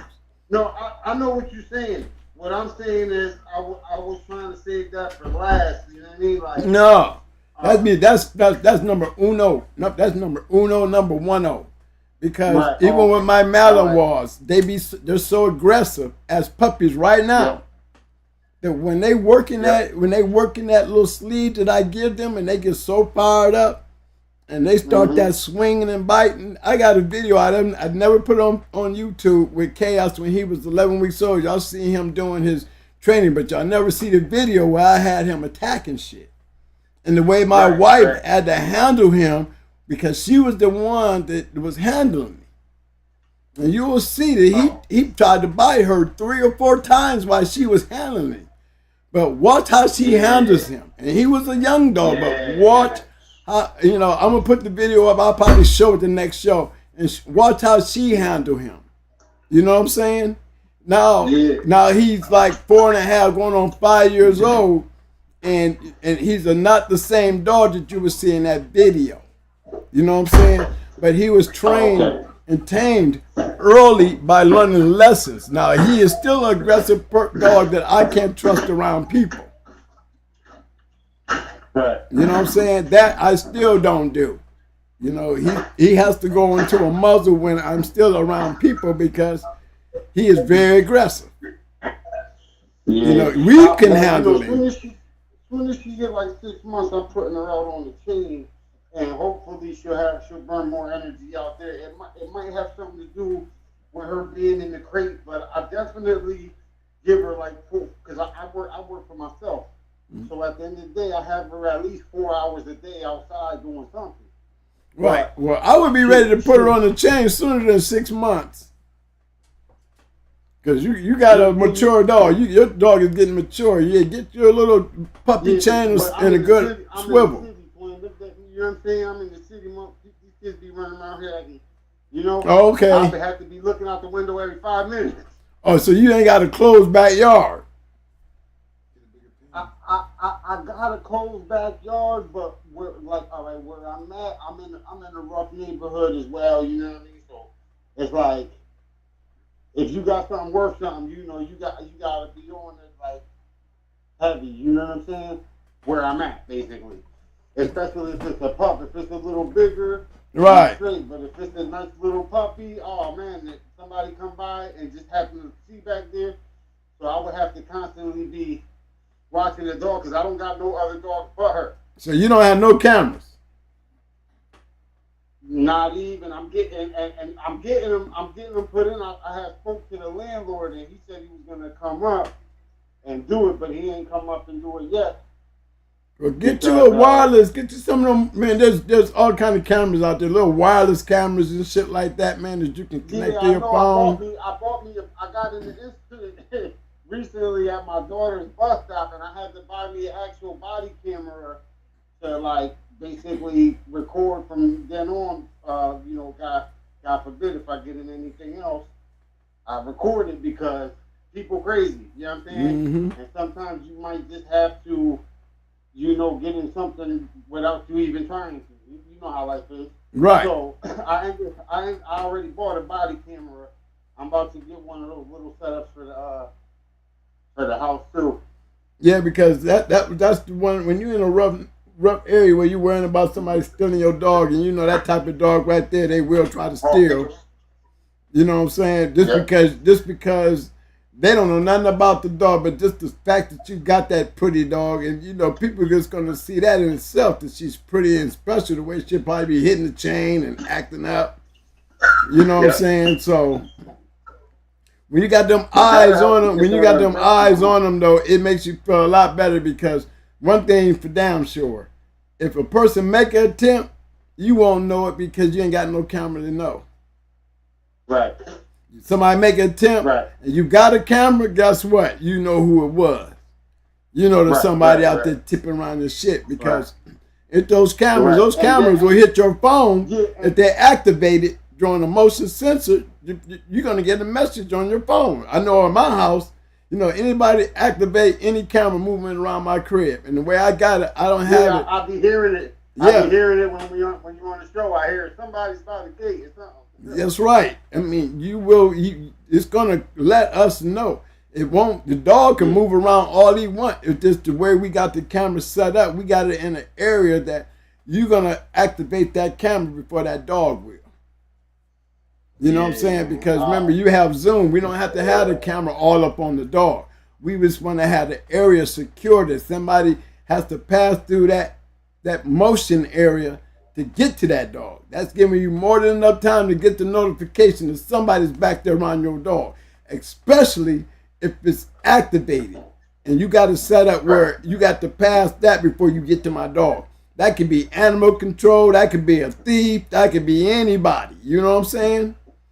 Right. At least you know what's going on your yard when you ain't there. Yeah. You know, I showed a video of somebody. I'm about to get all of that. But honestly, I think probably like in the next few months, I'm gonna end up moving anyway, and get to somewhere with a nicer yard. That's why I was waiting till she got like 6 months, because I'm already moving. Like come December, I'm gonna move to a one-family house with a bigger yard. There, but I'm gonna just start getting her used to it now. Like you said, I just don't really have a yard. I got like it's a parking spot. It's a parking space back there, like three parking spots. Mm-hmm. So I would have to just do it for like maybe an hour or two a day somewhere, so she can start getting used to it. And then when I get to the spot, I could keep, build the dog house and keep her permanent. Right. Right now, she in the city life. So, in the city, you keep a dog or two basement status or Yes, sir. one or two in the house, you know what I mean? Yes, sir. And, they got to be good enough to stay in the house. You know what I'm saying? And like that. So, yeah, man, I'm going to take heed. I already know from, when you talk about your case and all that, I know how important the cameras are. I appreciate that information from talking about when I first started watching you guys like a year or two ago. And so I already had that in mind as well. I'm putting everything together. I appreciate all the good feedback that you gave me. I'm going to put everything you guys told me into use. And I'm going to stay in that tank, man. Sharking around up in there. But I like those back streets, guys. I love y'all to death, man. Thank you. I'm going to send you the pictures of the merch that I need. And I'm going to go back in my back streets. Well, man, I'm glad my back street's standing up in and stopped in on the front. Make that shout out, man. And you need to definitely got to come through every now and then. Man, you need to get that paperwork together, man, and flash it out there and let the people look at that shit, man. It's very, you got some old time shit. And you got the characteristics. I got the link, but I don't know how to put it up. I can send you the link of the pedigree to your phone, but I don't know how to do the rest. Yeah, just send me the link and I'll pull it up. I want to see what it look like. I want to see what it look like. Right now. Yeah, because you got you got the Eli characteristic. You got that, that crazy style. She's real nice. I know she's looking good. I'm gonna send you a picture of her too. I know she's looking good. She's real nice. She's a good looking dog too, as well. She's got her ears sit straight on her head, like perfectly. You know how the dogs that got the ears that sit right there, like rabbit ears. Yep. Yeah, she got those perfect ears and everything. Yeah, that'd be interesting, man. Send that stuff over, man. We'll take a look at it. Let's see if we can, since you're gonna use it as a brood, bitch. We'll hunt down the good old. You know what I was thinking when listening to you? I definitely was thinking about throwing some Mayday on top of that. Well, you already know it worked. Yeah, I ain't never had no Mayday dogs either, so I definitely was thinking about doing that. If I was you, I'd look at that Gameville shit. Look at them boys over there at Gameville. Remember that? Yeah, Gameville. They got that combination. Remember, Boyles, Andy Cat, Queen of Heart, all them, man. All them, they got the same concept of what made it was they didn't have Red Boy. Right. You see what I'm saying? Okay, I'll check them out, man. They got a Facebook page or anything, Check in the chat. Yeah, chat room, Scratch Line News. Erica Henry. All right, definitely. They got a pedigree down there. They got some going hard shit still down there. Yeah, man, they got Okay. And they definitely I'll definitely try to revive it. You know what I'm saying? Yeah, what you doing is, to me, it's not even a revive, because you got some shit, man, that's probably damn near extinct. They already got the bullshit in that shit. Yep, you know, they got the Boreals, the Zebo, they got the whole makeup. Yeah, I got her straight from Louisiana too. Well, that's a good ass place to get it, because them boys, they producing some bulldogs. Yeah, they throwing some bulldogs down there in Louisiana, Missy, and Alley. I'm up in Connecticut. Damn. So you see, I got it all the way up. What was you doing? Some research? How'd you bump into that? You know what? I seen my man. He posted it, right? And so I was like, I called him up and I said, "Yo, how you still got this blood or whatever?" So he said, "I'm from down here, where it's, you know what I mean, from."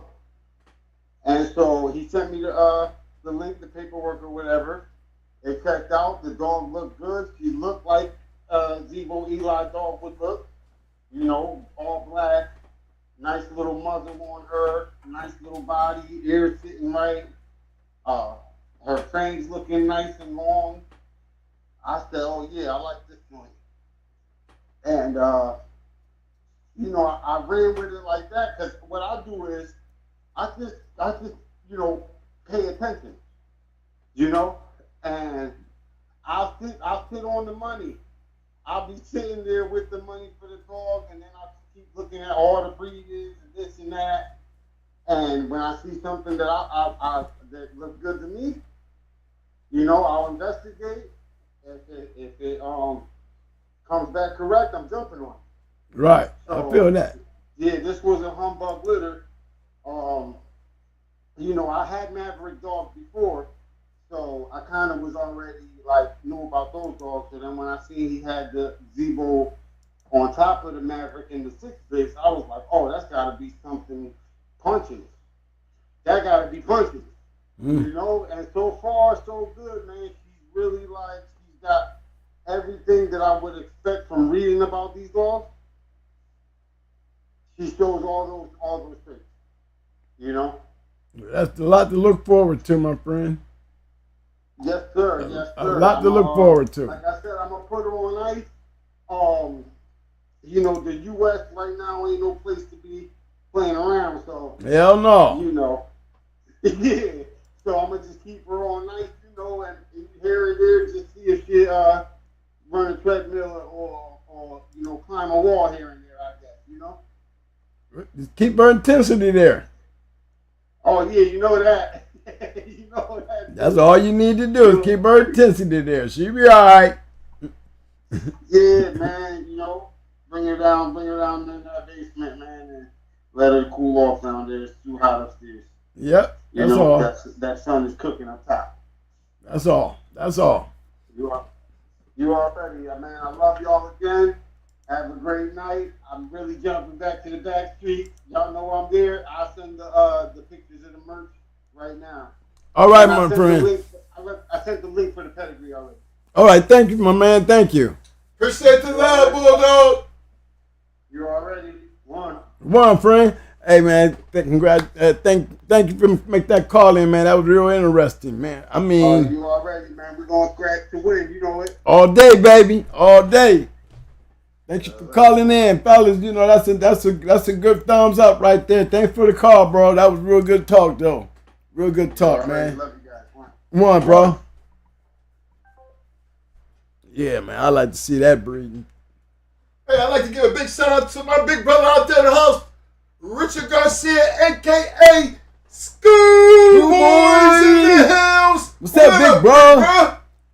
Yeah, man. When I was in Louisiana, man, I was really right around the corner from where Mr. Kimber used to have. And, you know, there's still dogs over there. So I guess there's somebody in the Kimber family that's still raising the Kimber dogs, because there's still dogs around here, around this crib. So I had an opportunity when I was down in Louisiana, man. Mug, man, was telling me, man, you know, nephew down there. And he was like pointing it out.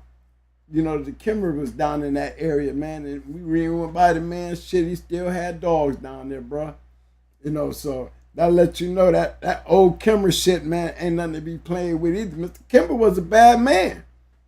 Mr. Kimmer was on to something, fellas. He was really on to something. And when I sit back and I look at his stuff, you know what I'm saying? For him to be down there in the Cajun country, where you really got to be holding your own if you plan on having a yard. You know what I'm saying? That's what made that Cajun country so rough, so hard, because they had that, you know, they was backwoods anyway, and their competition and competitiveness was, you know, hey, you know, by the time they got done playing with each other, just imagine what kind of shit they had. You know what I'm saying? For you to even want to be playing, you know what I'm saying, talking about you trying to do something, you have to be on a certain level of supply down there in that Louisiana, Mississippi, you know, Bama zone, you know, because they, look, the more you got playing out there, the more, you know, the game for those areas are going to be, because they're constantly wiping out the not wants. You think you got something, but you got to have something, and you run around there trying to make a point. You better have the right shit, because, you know, down in them zones there, you know, yards get rerouted all the time. You know, you might think you got one, but it's just a matter of time, man. Just a matter of time. You know, there's always something there that's going to knock you off of that shit, where you got to either start over or go find something better. Because usually when you go out there and you go out there looking and go take something off the damn yard, you usually think you're taking your best shit.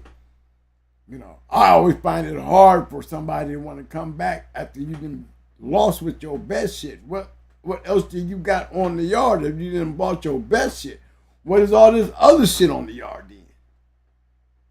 If you bought your best shit and it couldn't win, what you got to say about the rest of this shit that you feed? You know what I'm saying? That's a big thing in the dog game back in the day for a lot of guys that had that hit and miss. They would have a good dog, you know what I'm saying? And the dog, evidently they're using him because he's working and they winning with him. They winning with him. But, you know, he might go to 3, he might go to number 4, he might lose on 4. Okay? And you ain't got nothing left but some maybes back at the house. But you was more confident with him because you maintained that action with this particular dog. This particular dog, the best thing you had on your yard lose, what do you come back with? You know, and a lot of guys that I can tell you that had real good dogs could never produce that dog, could never reproduce that dog. You know, I've seen some take a good dog and just, you know, turn the shit into a melting pot. You know, they're so stuck on rewriting history, you know, like, you know, because they got the dog, you know, something's going to work. Well, let's talk about Andre Giroux. Back in the day when he was kicking everybody's ass. He was kicking everybody's ass. You know, and he had a good line going. What happened to the Giroux dogs? You know? And they was out there winning when Jeep was out there winning. What happened to that line? Why did Jeep continue on and Andre couldn't? His line was very competitive and it was a winning line. What happened? You see what I'm saying? I mean, if you think about it, what happened to the Giroux dogs? Let's come up with another line of dogs that was really big time dogs back then. Kingfish. Let's talk about Kingfish. Kingfish, you're going to find Kingfish in a lot of great dogs. I mean, Kingfish was a beast. He was throwing a bunch of dogs that was winning. Damn, the Kingfish was damn near like Zebo.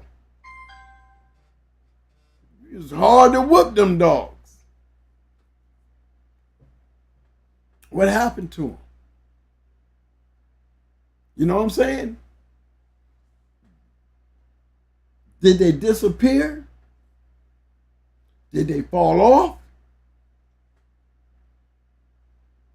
Let's talk about more later one. Let's talk about Ron Newman's champion buck. The daddy to Kunta. The dog's a registered mare. Great producer. Great producer. Daddy of Kunta. Tell me, where are the Newman dogs? We find Kunta, but where are actually Newman's buck dogs at? Newman buck was just as bad as Buckus. They was producing bulldogs out of there. You know, it was that boiled shit. And, you know, I told you how Ron Newman felt about his boiled line of dogs. But that buck dog, he was very confident. He was very confident in that dog and his production. I think he tried to keep it so close to the hip that he didn't get out and get the breeding that, you know, that should have been out. You know, he was always selling dogs. If you know Ron John is Ron Newman. The owner of the two goddamn Newman champion buck, registered mare. I really never seen him out there breeding like they was breeding Hitman. I never got a chance to see him breeding buck right down here in our backyard to dogs like the Mayday dogs or dogs that was, you know, close to anything that was clicking. We never got a chance to really see what buck could produce, you know, to really stretch his lineage. His lineage. This was the message from my man, Schoolboy. He said Jerome didn't have a lot of dogs, and he died young, and only a few people had his dogs, but they did good with them. And eventually, most of it was not around anymore. See? And that's the professor. That's the professor. Giving us more insight. Did y'all hear that? I got it pinned up. Yeah, Mike got it pinned up. So Mike got it pinned up where y'all can read what Schoolboy said. Good point. Good thing made right there in itself. You know what I'm saying? There's pedigrees out there, man. I mean, I can go and grab the journal, y'all, and we can start pulling up some of the dogs that was like great dogs back then. And what happened to these dogs? You know, it's very seldom that you come up with dogs like Yellow John, Mayday, Lucane, Queen of Heart, Handicap, you know, and they just keep going on and on and on and on. And here we are up in 2024, and we can still say those names and see them still being relevant in great dogs today. Why? One thing for damn sure, if it don't be for the greatness of the dog and what was in the dog, we wouldn't have this in our bloodline in great dogs today. You take Queen of Heart out of any one of that shit, that's in some of that great shit, and you tell me you're going to bring me back the same dog and kick my ass. No, you're going to run back there and get that Queen of Heart, put her ass back in that shit. Don't tell me this shit's going to be good without her. Take her out then. Go grab one of them damn dogs bred like that shit without her. And I'll show you. You be out there trying to grab that shit and get it back. You can't never take out a piece of a mixture of something that's working and think it's going to be just as good without it. We talk shit about Jocko and the Red Boy Cross, but let me tell you something. You take Jocko out of it, and it ain't going to be the same shit. You want the shit that made that shit, you better put Jocko back in there. Even if he's not a major contributing factor, he's a factor to be there. You can't get it without him. You want some yellow shit, you better make sure he there. Jocko couldn't really produce shit much after he, you know what I'm saying, after all that. You know, it's not too many great Jocko dogs, nothing compared to the Red Boy dogs. You give me a Jocko dog that ain't got no Red Boy in it. Ain't got no Red Boy in it, I can tell you. It didn't go but so far in history where it just better get back to the red boy. Motion detected at the home front.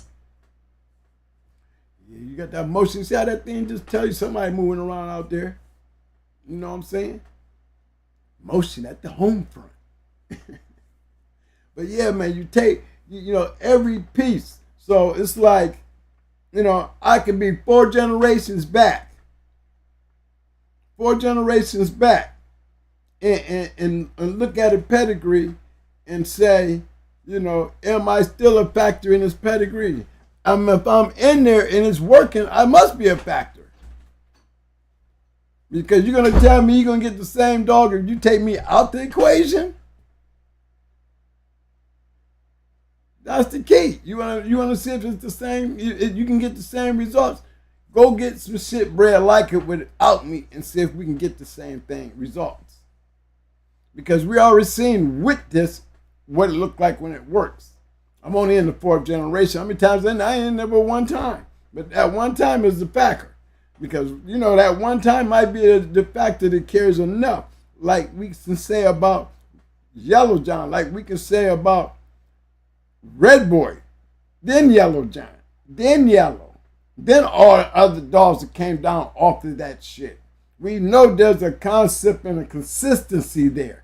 There's a consistency there that's got to be taken into account.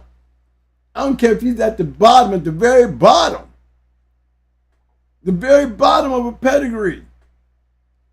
Just at the bottom. He would still be a considering factor. A considering factor, but is he the major factor of the consistency?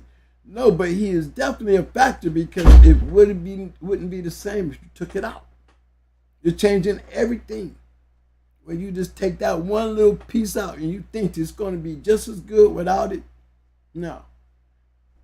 I always say Jocko was not a major factor in the breeding of Yellow. Everybody went, well, my only issue with it was because I can continue with Red Boy and all that other shit without him. But you cannot say that he was not a contributing factor. He was definitely a contributing factor because you wouldn't have the same shit if you took him out of it. So there's going to be a contributing factor even if he's all the way down at the bottom. We say that we lived on that Zebo like that. That's how we lived on the Zebo. We keep saying, you know, you gotta have it. Everybody was talking about how Zebo wasn't no great producer, Zebo wasn't produce shit. I mean, who's saying all this? Who was saying all this? And remember, I used to go in there and pull up all these great dogs and show you Zebo and Rosie and Vindicator and dogs that y'all had no idea was carrying Zebo. They have no idea that there was some Zebo and Pretty Mama. Didn't have no idea that you're going to find some Zebo back there and some Bolio shit. Nowhere in there. Bolio shit. No idea. Yeah, y'all said this dog was trash when it came to producing dogs. And when he was a factor, he might not have been a major factor, but the contributing factor of the genetics that Zebo puts in the dogs, along with the bad, let's talk about the good. Because every damn Zebo dog that I've seen that had just a little Zebo in it, they had one thing in common and it wasn't biting people. Most of them would straight up destroy your ass. They were destroyers. They were match dogs. Match dogs. Not bruised stock. Not protection dogs. They was match dogs. And there was enough people out here that got the Zebo crosses in them based on just Zebo and the dog that he was. All they wanted was just a piece of him. You can't tell me he's not a contributing factor. I put up Pretty Mama's pedigree and told y'all Zebra was in there, and y'all looked at her last week like, yeah, right. You know what I'm saying? All that Red Boy. But that little piece down there at the bottom, that little tiny piece down there at the bottom, had all the great dogs in it. Zebo, Stubbyfield's Buddy, Patton's Kate, Art, Zebo, had them all up in there. And don't know why this triple bred red boy bitch had the ability to turn on another level like she's a Dragon Ball Z dog. You know what I mean? Where she had a switch that she can kick in to go into another gear on your ass when you thought that she was at her best gear. That's why she kept winning best in show over the baddest bitch that was out there. Brat. Yeah. Brat didn't make her fights look like they was great fights. Because she was the destroyer. You had to be a hell of a bulldog to handle Brat, and that Brat didn't run into. Brat was just way too big, 36, 35, then up to 36, and then up to 37, and then the whole time, she wrecking shit. Not the same thing with Mama. You're not going to get that out of Mama. Mama going to get out there and act like a red boy dog. She going to act just like a red boy dog. Love to fight. But guess what? She had another gear. All that red boy, but then when you get down in there and start checking out that cake and that kingfish and that Stubbyfield's Buddy and that Zebo and all the, I'm talking about champion breedings. And then you wonder how she can kick in a gear in an hour and take her half the time it took her to get to that hour mark to turn on and finish the shit. You played for an hour, but it took you maybe 15 to 20 something minutes to finish the shit once you got to that hour mark. Totally different dog. No, she's not doing no WWE. You got me down, got me out. Now I'm going to the powers of the gods to come back and take over the match and win. Well, it was already prelim to the fact that that wrestler was going to win anyway. That was for y'all entertainment. In a real dog game, you sitting there watching the dog, and you saying it's a good fight out of hour, and then in 26 minutes, you be saying, damn boy, did she go off quick. You know what I'm saying? It looks like a good fight, but then all of a sudden you saying, damn, that bitch went the fuck off. That's what Pretty Mama was. When she was winning, she was blessed. She smashed him. She was on a bad bitch then, though. Yeah. Now the early one, when her first one, when we first took her out, dog came in there acting like Brat. Acting like Brat was on her. You know what I'm saying? Like when her and Brat get into a mama fight, totally different when you see her match. Brat gonna kill her ass. She had to get with Brat. And Brat was the smaller dog. But you put a dog in on her to hit her and start tattooing her ass like Brat did, and it looked like that she was trying to smash her ass. 26 minutes, we was done. Oh, you came in there the first 5 to 6, 7 minutes acting like you trying to take her out of there. Shoot, you pissed her off. It looked like a good fight for about 15 minutes. 15 minutes. After that 15 minutes, everything was going downhill because Mama had already been kicked into that other gear, that Super Saiyan. She was forced to because his dog was putting her in situations and positions where she had to get rid of her. I got to do something with this bitch. This bitch is all over. Everybody else, she can hold out, swap out, lay on, hang out on, bully, you know.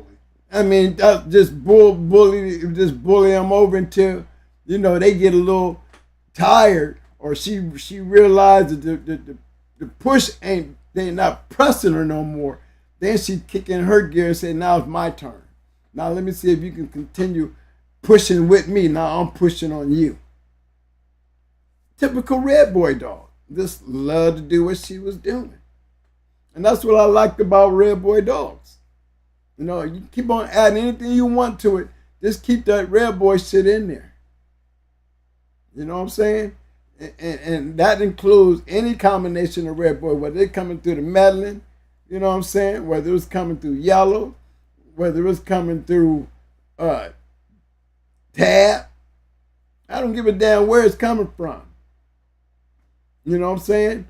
The red boy, that blood is something special, and I'm not just talking in the instance of, you know, because I got it. I'm talking about history itself proves that. The Cunningham red boy shit. David Tant, Carl Cruz, Fletcher Shavers, all of them very successful. Katie Marlowe, very successful. All these people that dealt with these red boy dogs is very successful. You know what I'm saying? Everybody who tapped into the Bolio stuff and with the red boy stuff to it, anybody that tapped in with the red boy and the Eli stuff to it, all these people are very notable in the dog fighting history based on the dogs that they were using with these type of dogs in them. From Tab to Buck to Mayday to Missing Link, they John, from Walkamore and they shit, from Fletcher Shavers, David Tant, Carl Cruz, Mr. Hinesworth, Southern Kennels, and then when we start talking about all the match dogs that came off of those dogs into our land of dogs, where we're making their dogs famous based on the shit that we were getting from them putting out there. This is all DOGMEN shit. DOGMEN are doing this. Understand me clearly. DOGMEN are doing this. Isn't that what the show about, Mike? Dogs ain't just picking out who they want to do with. They ain't picking this choice out. They ain't got no fortune telling glass to look in there and tell you need to breed me to this. So what do they know? They don't know shit. So all these great breedings that was made off of this red boy, whether it was Eli, whether it was G, whether it was, it don't matter. It doesn't matter. It took a DOGMEN to see a vision and try it. Do you know how many visions we get that we try that don't come out to be worth a fuck? Excuse my French. Really? But everybody that breed pit bulls around here been doing it for years. You know how many Maurice Carvers and Floyd Boudreaux and Earl Tudors and, you know, Danny Burtons that we got out here trying to repeat. You know how many people we got out here that just seen the Don Mayfield and his stories and how he bred dogs, and, you know, even Fat Bill and how he bred and how Tom Gardner built they dynasties and shit. These are DOGMEN. Atlas Brewer, James Edwards. You wouldn't even know the names. If you was green, you wouldn't even know who they were. You know, you couldn't even, you know, most guys don't know where Snooty come from. You know, they know Snooty, but they don't know who had him. A lot of stories out here, a lot of DOGMEN don't know about the history. Yet you're sitting there with a pedigree, you know, they don't want to discuss it unless it's worthy. You know, unless it's worthy. And in the process, you're only discussing what's back there and not what's right there in front of you. See, a person who wants to know what's in front of you is the person that's going to catch my interest. I want to know what you did with that shit back there, what you got now, with all that shit in the back. Damn that shit in the back if you ain't got it up here in the front with you. You see what I'm saying? It doesn't matter if it can be consistent as what's back there. And I tell y'all that all the time. You know what I'm saying? I don't try to speak on, this line of dogs right here producing a bunch of great treadmill runners. You don't hear me doing that shit. You don't see me picking out a line of dogs that, that I feel would be great for weight pulling. You don't see me doing that kind of shit. You don't see me trying to do that shit probably pertaining to confirmations and all that. You don't see me doing none of that. Because the standards, you should be able to do that with any line. I shouldn't need a grand champion ace back stifle biting dog to go over there and run a treadmill. I shouldn't need a 3-hour dog that's known to be game as hell. What good is breeding to this dog if all I need him to do is run up a damn wall? You understand? There's 2 different dogmen we're discussing here. The relationship between the 2 is definitely evident. Shouldn't even have to speak on. Should already know. There's an evident factor that they're not the same thing. So why would the breeding matter? Give me a dog who ran and won treadmill races, and I'm into treadmill running, then I'm going to find me a dog that's being competitive in the treadmill running, and I'm going to base my purpose of breeding to that dog only based on that dog and his ability to win in treadmill races. I wouldn't give a damn about what's going on in the back. If you can just get me to breed to him, because what he's giving me is what I need. He's doing something that I want in my dog. So if I don't have it on my yard, but I got a bitch, and I guess I would have to breed my bitch to him and take the chance that these 2 dogs together can give me a treadmill winner like him.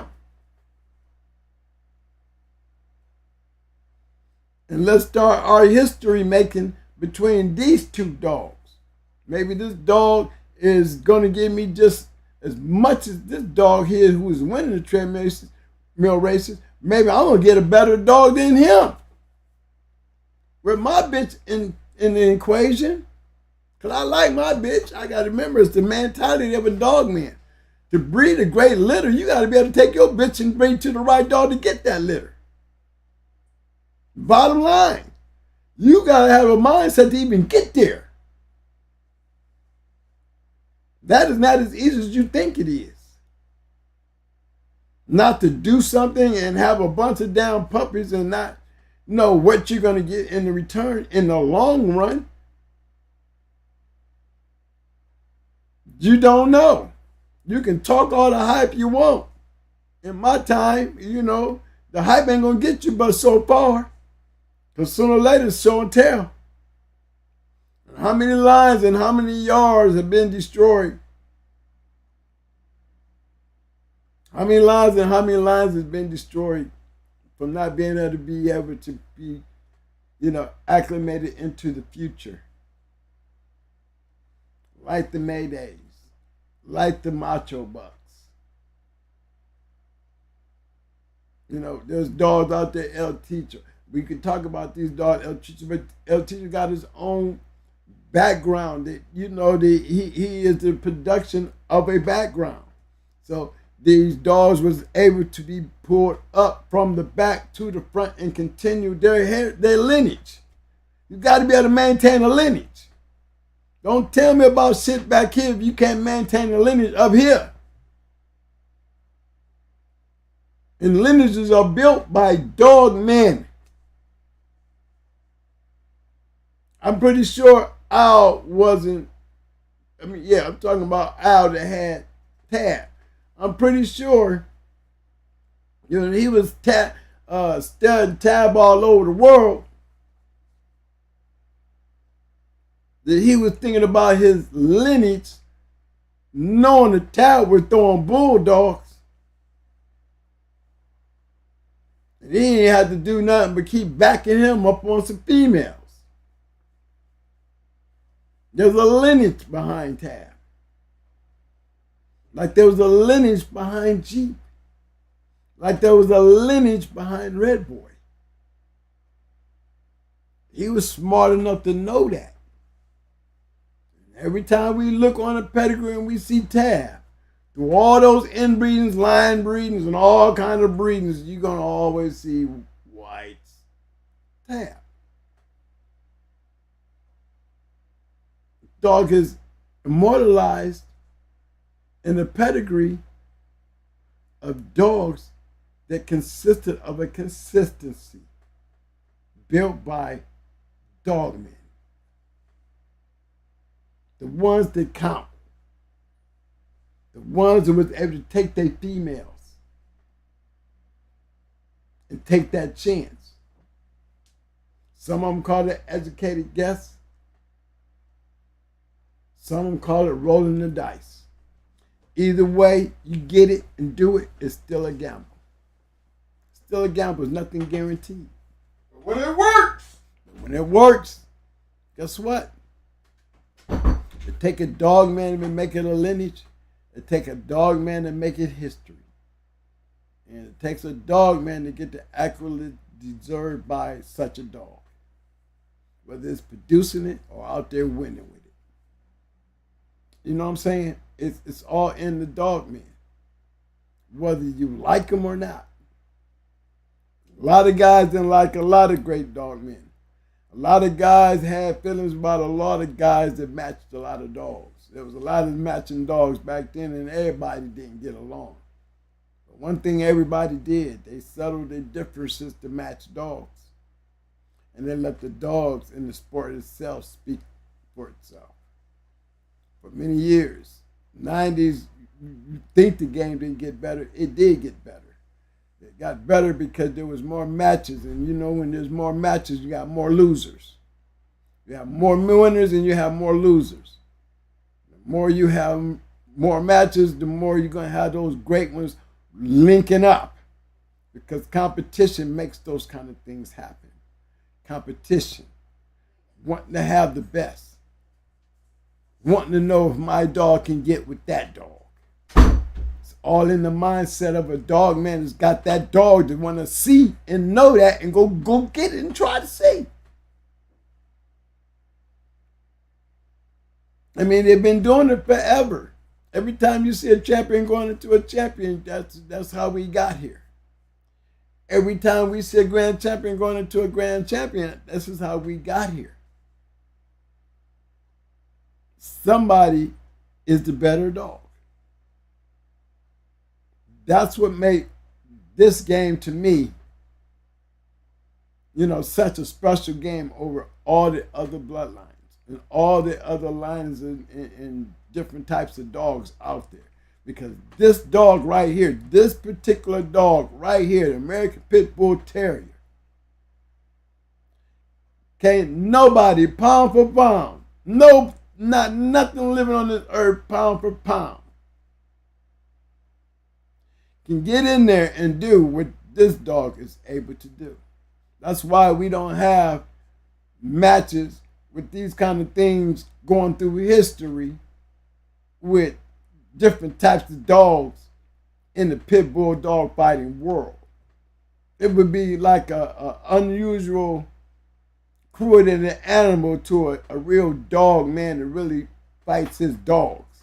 It'd be like a disrespect. You bringing a 45-pound dog in here that's other than a pit bull, and you matching this 45-pound with my 45-pound pit bull. If there was such a thing going on out there, don't you think we would have a lot more of these other lines of dogs or under type of breedings of dogs being matched up in that world? The world that was built strictly for the pit bulls, because this is a world that's really built where it's not animal cruelty to these guys when you're putting these dogs on each other in their mindset. But it would be totally cruelty to the animal if you was to let me put my pit bull this the same weight as your Labrador, you know what I'm saying, and expect your Labrador dog to beat my dog. It's not gonna work. You're out of your range. You're not even supposed to be over here.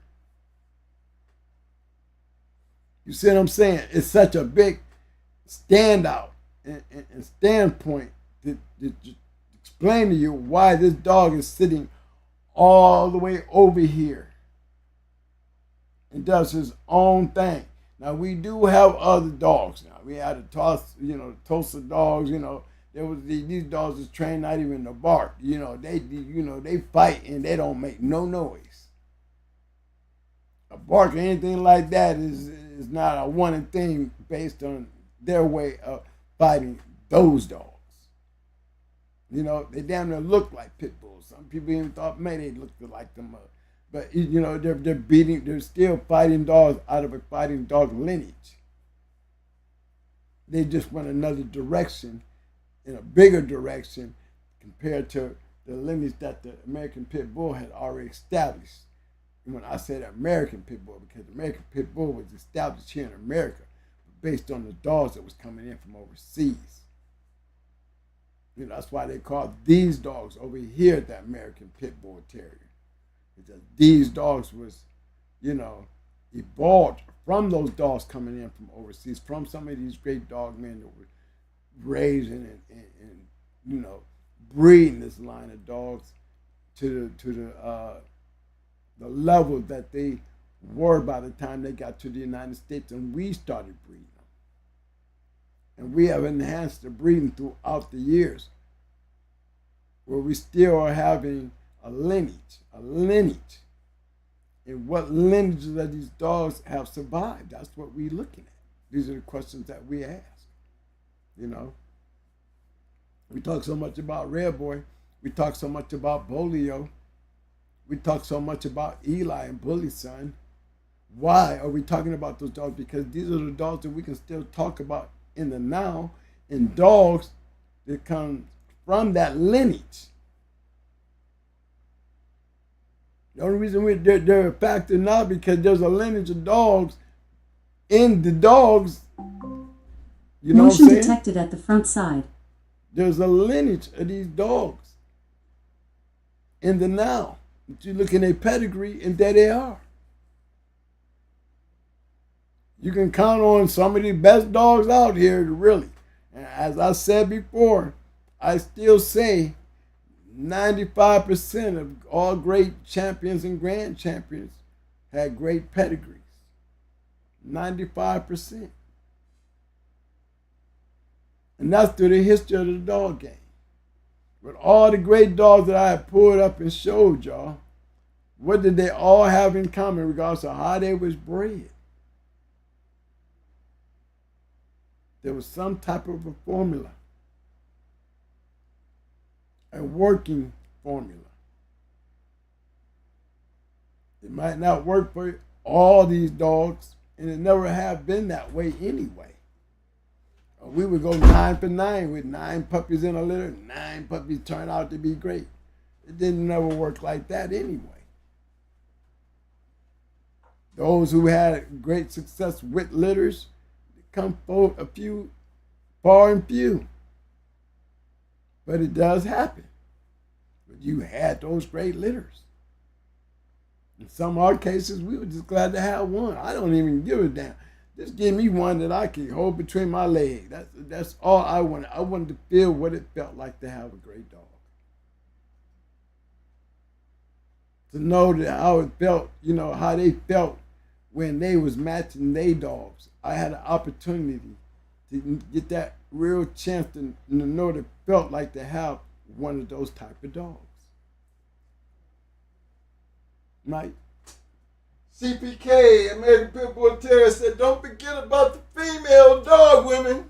Like, can't nobody talk about Katie Marlowe and right, you got Katie Marlowe's, Miss Crenshaw, Miss Lopasi, you got there's a lot of dog women out there who took up the heritage of their husbands and continued on. You know what I mean? Look what Triple M, in the connection that he made. Look at Storm and Norman in the connection he made when he met Katie Marlowe, and you know, she was the one that introduced him to the Red Boy dogs. She's probably one of the first people that had a dog off of her yard. You know, his first dog was Whistler. He bred Whistler. He bred Whistler Jr. with her help. That's where Whistler Jr. come from. And you see what he was doing. He was basically copying off of what Katie was doing. Katie took one breeding, and how many times did she drop Red Boy on top of her crosses? 3 and 4 generations, Red Boy, Red Boy, Boy. Well, Norman following behind Katie did the exact same thing.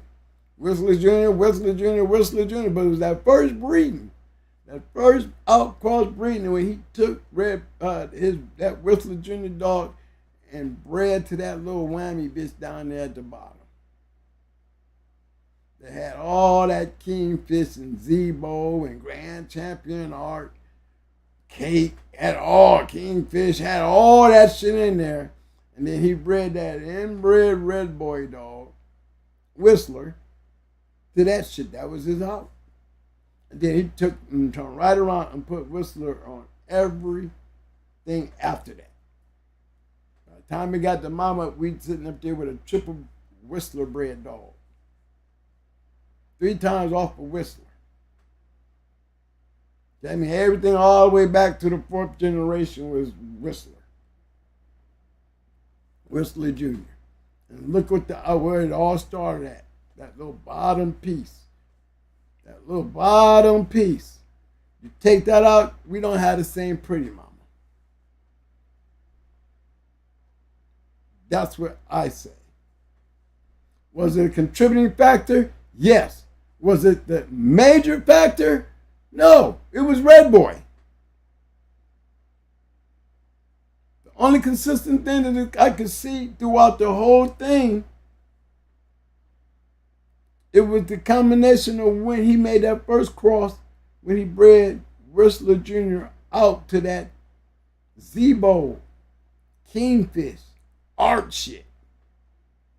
Stubbyfield's buddy. I mean, they all down there. But you kept putting that Red Boy on top of it. What do we see when we do that? We see the same shit over there with Yellow.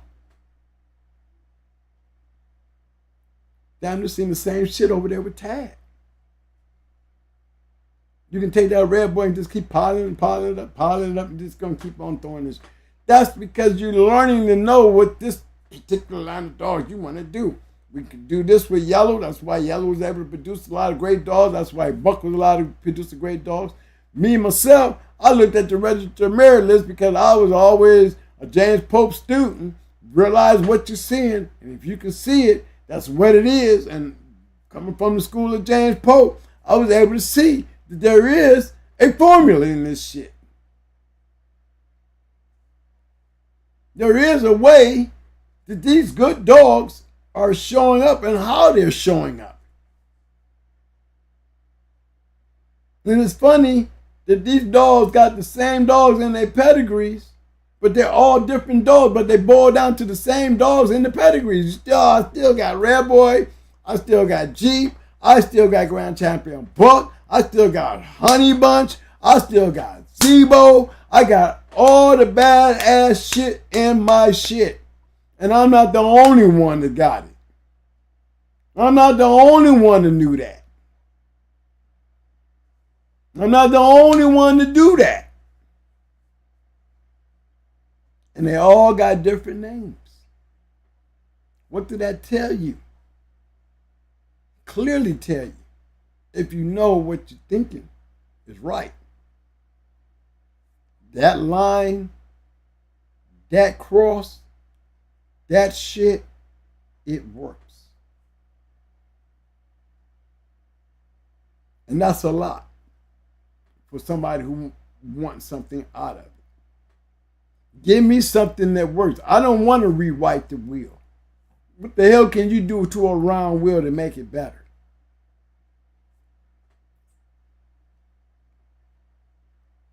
I mean, when they're trying to drive with a square wheel. You see what I'm saying?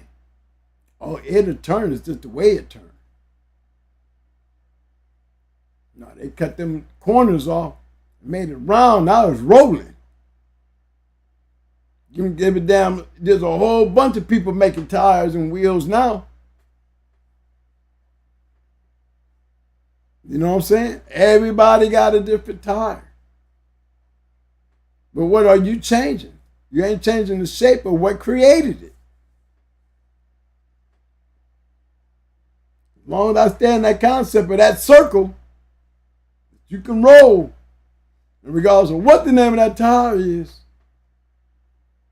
if it works good, it's still consistent. It's still consistent from the beginning. When it was nothing but a new thing, a wheel that would roll. And that's how these bloodlines work. We got too many breedings being bred by the blood and not the progress. You know, there's progress in the American Pit Bull. And only progress, you know, in the now is illegal. So if it's only in the now being illegal, you know what I'm saying, then the only ones that can be fortunate enough to know that they even have an opportunity for anything pertaining to history. Even if you're not illegal. Even if you don't do your dog for the purpose of doing anything illegal, but you want to have the fortitude to have one of those great dogs for the legacy. The legacy of what? To be able to move forward with a line of dogs that's been winning all this time. And you just want it. You don't want to fight it, you just want to build it. Then if you don't understand the legacy, then where you going to start at? Now, how many of you guys out there started out by just throwing y'all papers together and sitting back and down there like blurring your eyes, like, you know, you see it right there, and you didn't got your mind fucked on seeing something and believing in something that has not shown you one bit of truth under the requirements and the standards that you're building from. You've already changed the wheel. You changed the wheel. You didn't put corners back on the wheel because you didn't test drive it. You just assumed that it was going to be round until you started rolling it and kept on getting these kaplunk, kaplunk, kaplunk, kaplunk. Because you're trying to serve it for the purpose that I was serving the purpose with, and it ain't working for you. You see what I'm saying? Speaking in the language, it's a concept and understanding. Any other questions, Mike? Because I wanted to. No, we can go ahead and get ready to cut down. I wanted to bring that point up before I stepped away from that. Give me your name right quick. Remember my last show, I didn't get a chance to have little wiggles on the screen, did I? Remember that? Mm-hmm. It might be still up there. Let me check through here. Mouse. Okay, yeah. Remember, our last show, I wasn't, you know, the thing went on freeze when I went to diving through some of these pedigrees and showing y'all lineages of some shit that what was going on, and she wasn't on there. So I said, I'm going to go back. I said a little wiggle, so before I leave tonight, I'm going to start off with little wiggles because I missed her. These are my proteges and they game bill stuff. Game bill, FTWDTK, bring it on, 50-50 combine, game bill. All that same people. Same people. Don't get mistaken. That's champion right there.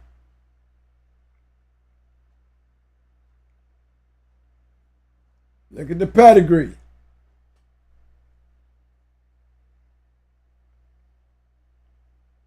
You know who that is. We always talking about her.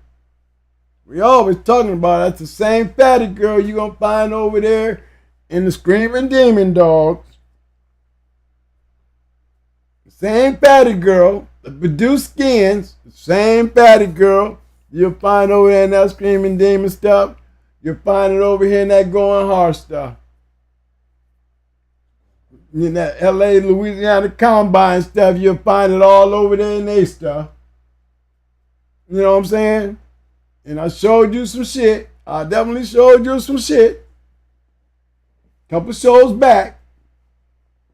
With this bitch contribute to the game in the now.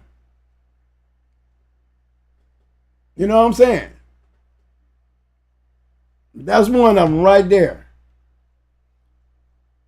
See it? What's the concept, guys? What I said the concept was. We know what all this it is. We know this is Red Boy. We know what Baby is. We know who Maytu is. We know how they bred. They took Maytu and took it right back into the same old shit.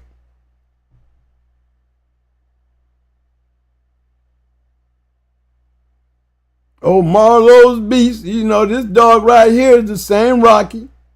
That's the same Rocky.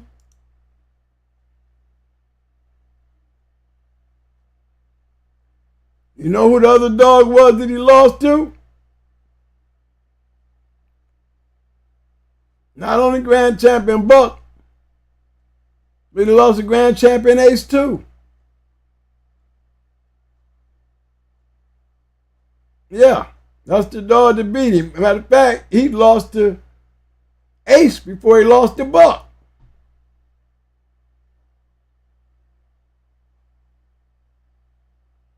But you see that. See the lineup. You see how it's bred, right? You see the Jeep. You see the Red Boy.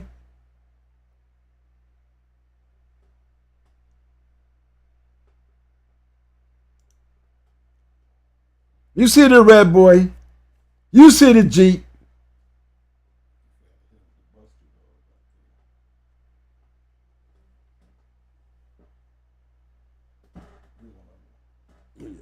You see them. You see all the dogs here. Same old concept. They just stuck to the same old concept. They didn't lose nothing. And let's go up here to Wacko. We know what this is. We know what that is. We're going to have Jeep in here too, ain't we? Yeah, we're going to have Jeep in there. We're going to have Eli and all this stuff down at the bottom. We're going to have the same old concept. We still had a Bolio. We still had a Jeep. We still had a Red Boy. You know what I'm saying? We got all the chemistry of all the dogs that I've been talking about. The concept, top and bottom. Look at Wacko. Let's understand what this boiled shit is. ROM Bulldog. Bad Bulldog. Let's understand what this shit is. That is a Boyle's dog, right? Well, look at what this shit is. Look what the shit is. I got every reason in the world to believe this shit'll work if I sprinkle some Red Boy on it, because look what this shit is. All I got the Eli. Definitely got the Eli. Definitely got the Bolio. Definitely, but where's my Red Boy?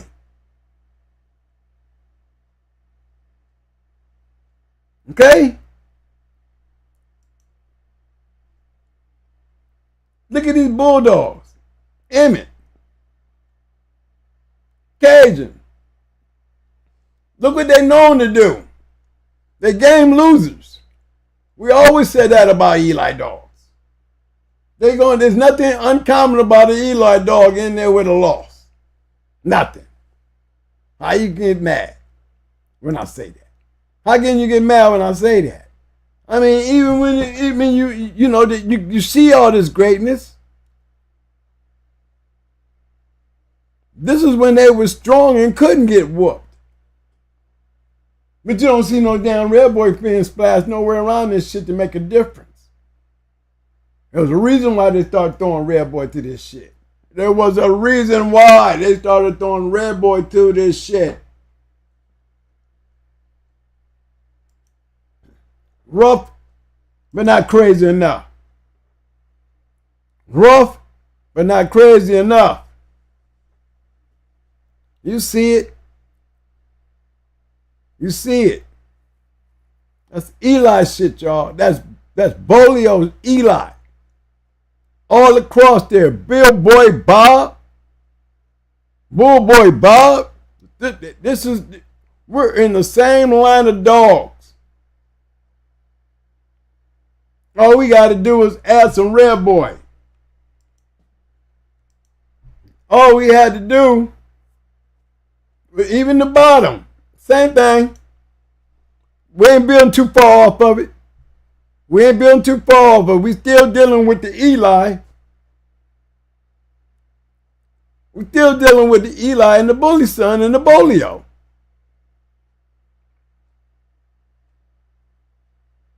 You see the Patrick. You see it. Only thing we missing is that red boy. Only thing.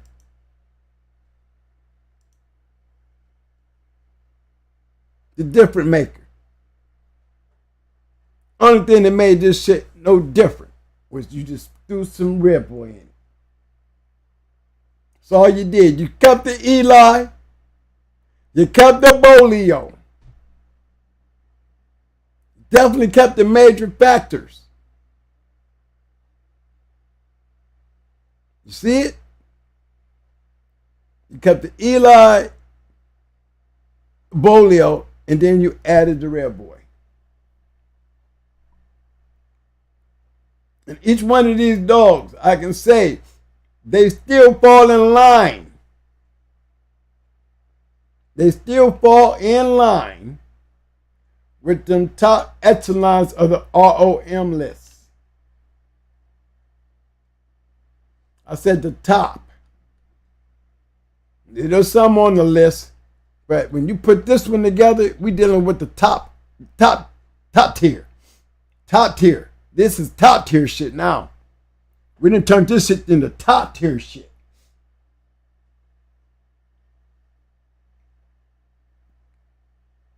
You know what I'm saying? That's what this is what this turned out to be. And it didn't stop this right there. This didn't stop right there.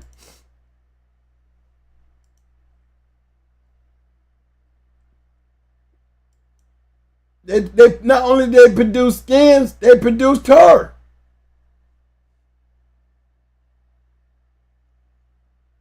These are their breedings.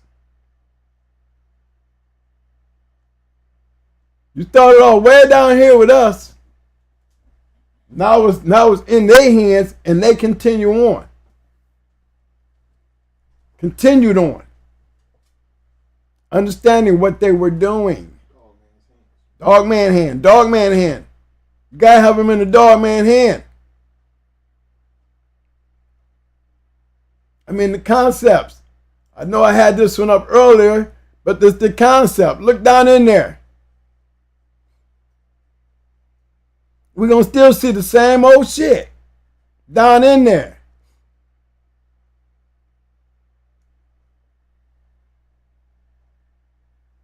Same old stuff working.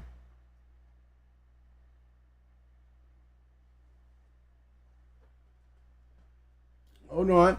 Let me take another peep. I want to make sure I'm pulling up some of these things that really does make the difference. That when you start grabbing at shit, you know what I'm saying? When you start grabbing at stuff. Another champion. Same old concept. A lot of Jeep, Bolio, which would be the Eli, Bolio, and Red Boy. Concept. You notice what they're doing with it. What do they keep doing with it? They keep taking this shit, taking it right back where it's supposed to go.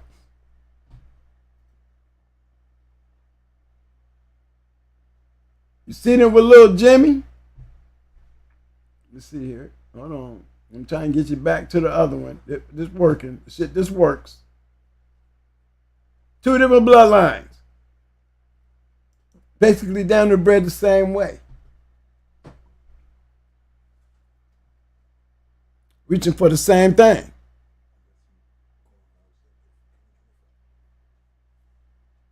You got one there? Give me a number.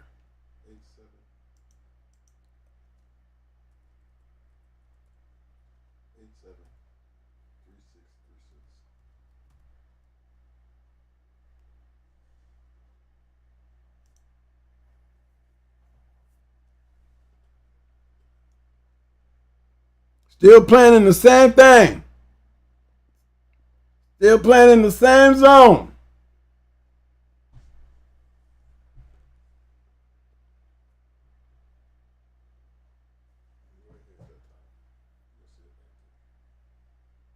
All day. Concept.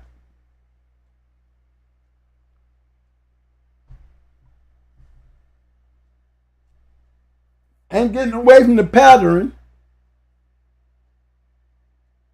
Staying within the fine lines.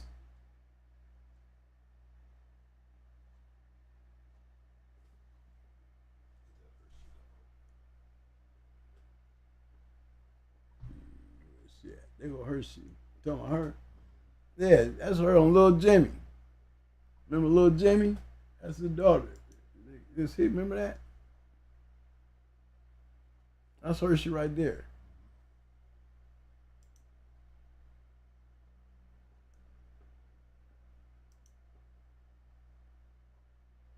He crossed back into a yellow though.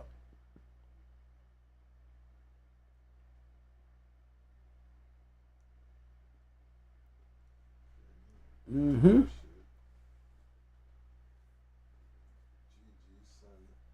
Yeah, that's it. Just and that's you see that, right? The emotion.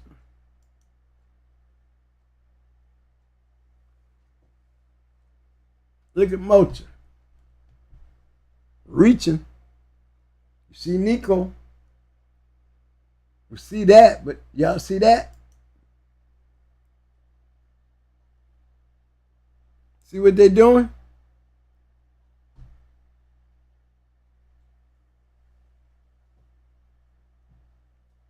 It's polio shit.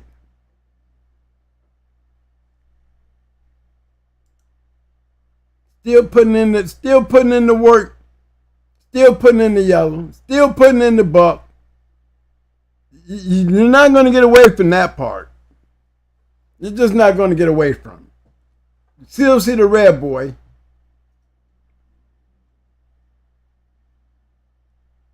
Just other avenues and other ways that you're reaching. You're reaching, but you're playing in a concept of the reach. The Morgan stuff down here at the bottom.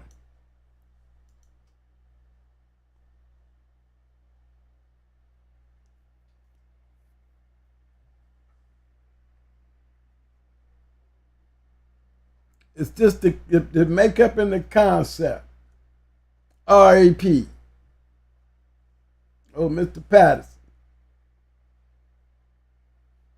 Tell this boy to grown. Damn near temper grown the way it looked.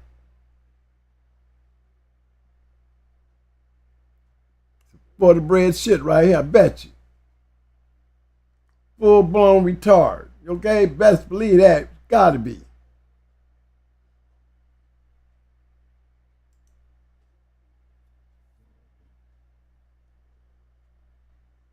Okay, change over to another one right quick. Maybe I'll do this. Show you a nice one.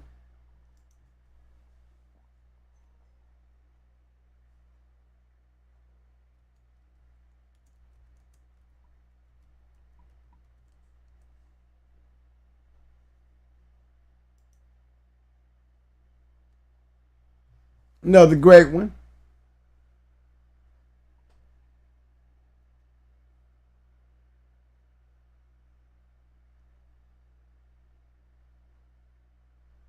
Another great one. Another great one. The concept. Let's look into the concept.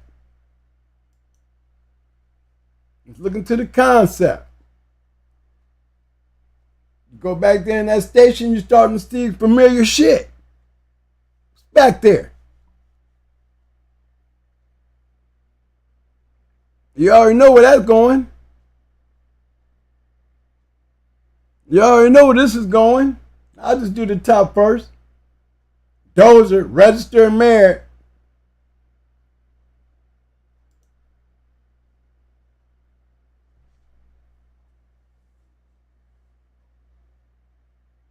You'll find the same shit. Same shit.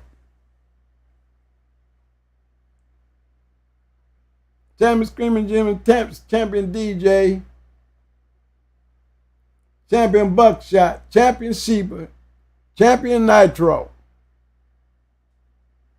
Me here, 2-time winner hot. I mean, they're producing because look how they're bred. We know who that is. That's Amber. We know who she is. That's the damn near. This is the litter mate. This stuff right here is the same stuff that made Charlie, BJ, and all them. Same thing. That made Cool Buck. Cool Buck and Jesse, the father to Champion Charlie, Champion BJ, Champion Ernie, is the same as the litter mate to Champion Cool Buck. You don't see him on here yet, but you will.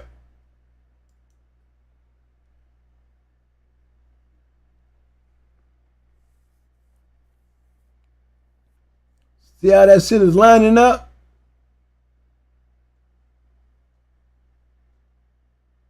Still playing with the Jeep Red Boy.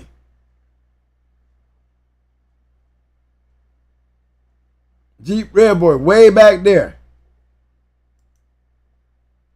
More Jeep Red Boy. Same shit that produced Beetlejuice. Same thing that produced Amber. Same shit that produced BJ and Charlie. Everything connected, still got its connection to the Going Hard Kennel Dogs. And here's the factor, her.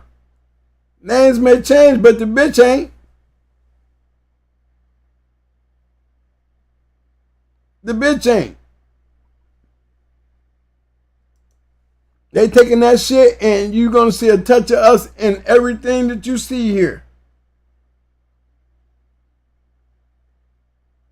It was the concept. It don't have to be the exact same dogs. It's just the thought of it. I can go put up Champion Pretty Mama being bred to Beetlejuice and you'll see the same old concept, especially when we take the Champion Beetlejuice Pretty Mama dogs and breed them into the Stone City dogs. Things that we were doing back then.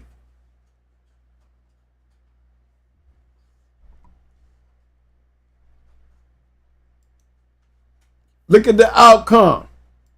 Basically, hold on. Let me just fix this right quick so I can do a switch back and forth.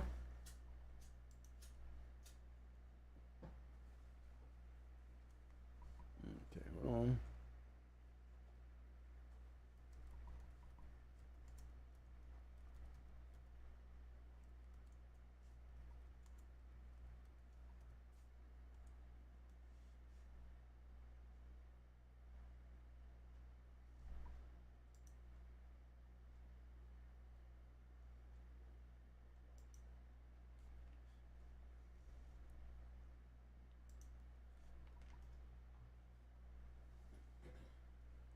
Same concept.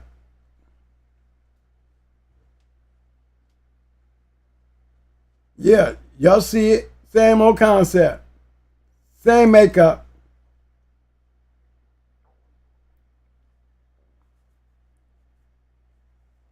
Because how you twist it and how you fix it, it's the same makeup.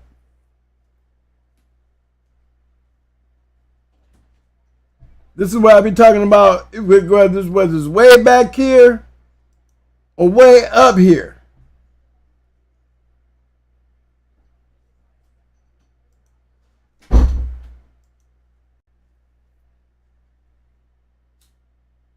It plays its part.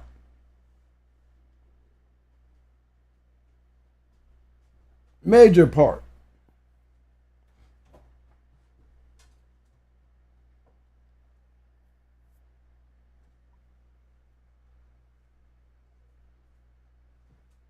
You know what I'm saying?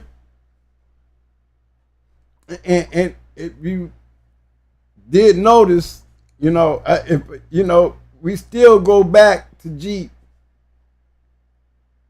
and Red Boy. Did y'all notice that? You can't get around.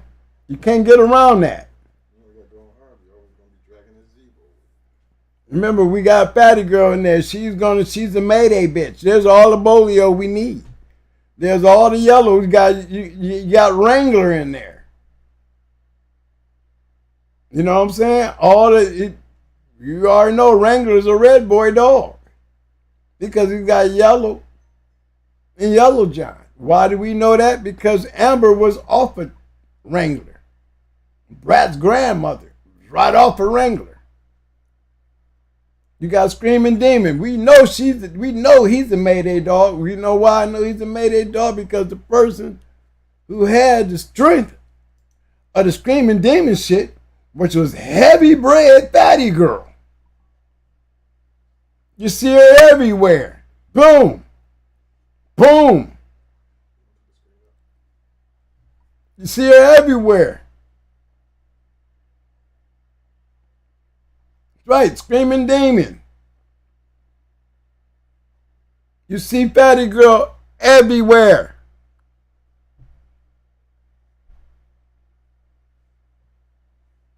There's Cool Buck.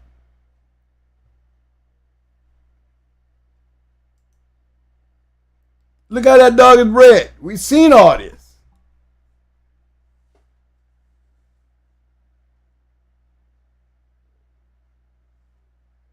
That's the lineup.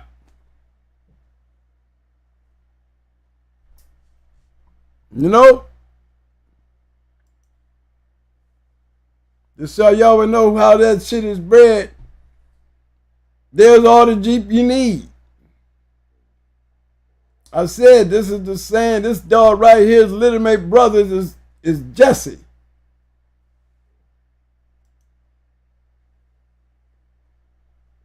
Locks Jesse, littermate.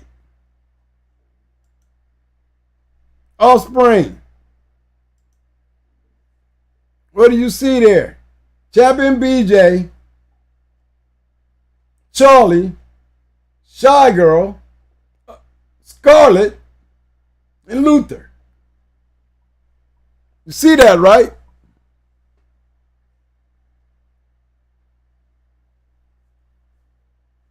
This is Grand Champion Satan's littermate sister. The littermate sister. This is the dog who's going to go into Tyrone. Eli, y'all. Even the bottom. Eli G.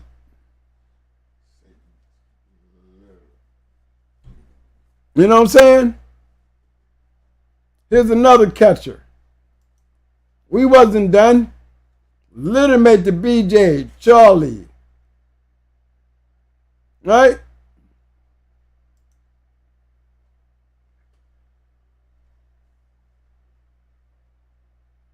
Oh, George.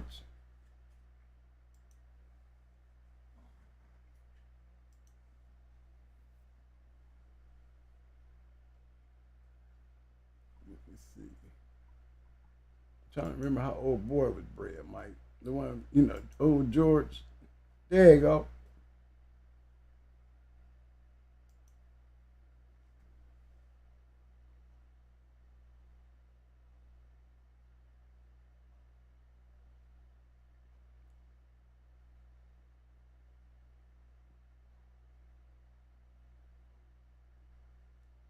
See that?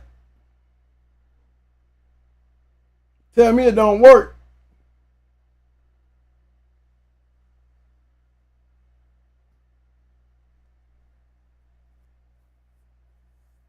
Tell me it don't work. And this is still some more going hard shit. That's the KP at work. The same guy that had Jesse, who bought all this shit, bought all these, every one of these dogs you see me up there. This boy had something to do with everything on his paper.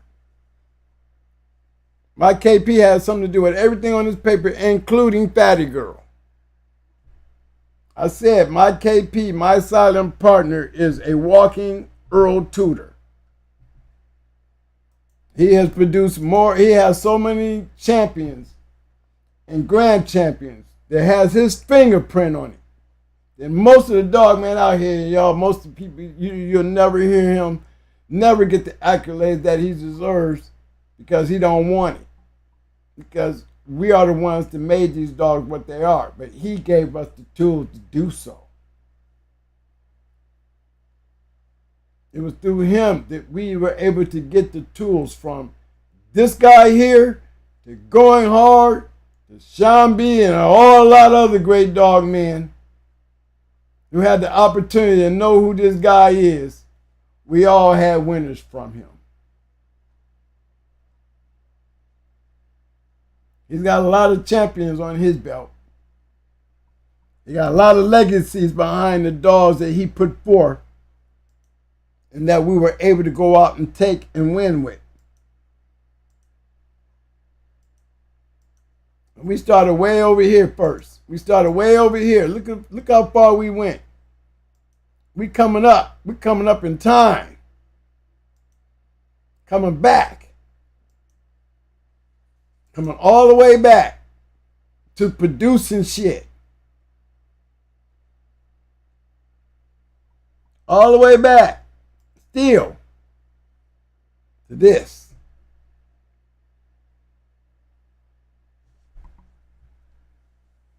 DOGMEN, stand up!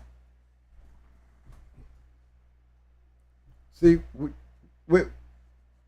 I'm showing is legacy. Legacy of how important it is for the dog man to have the right chance, to make the right chance happen.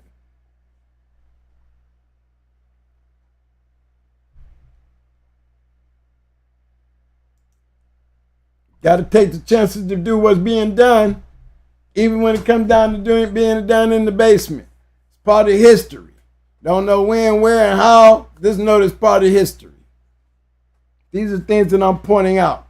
We're talking about something that was over 27 years ago. You know what I'm saying? Go that far. It goes that far back. And it still keeps going. You know, I got one more before I close out tonight. And some shit that you can almost consider close to the now. You know what I'm saying? Because there's dogs out there that is really still out there. You just got to locate it. But just know it's still there. This shit.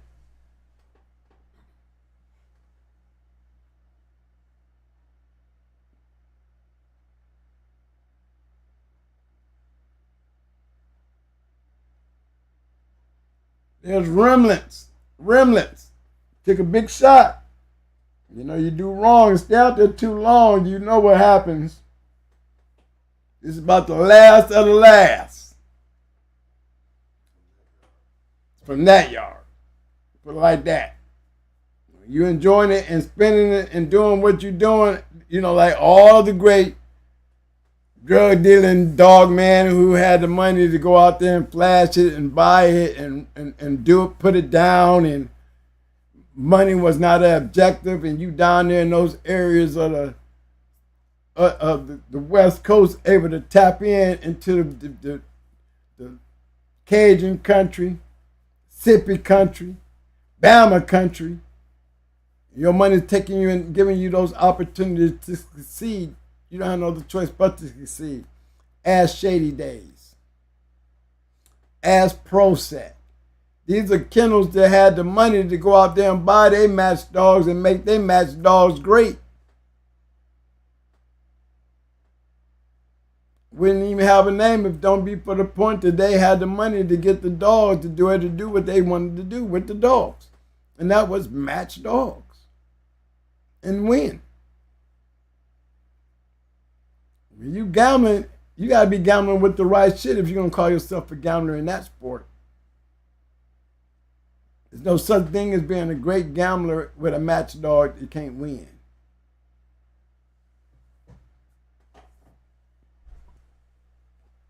You see it all. You see the remnants. They go Max. You don't know who Max is?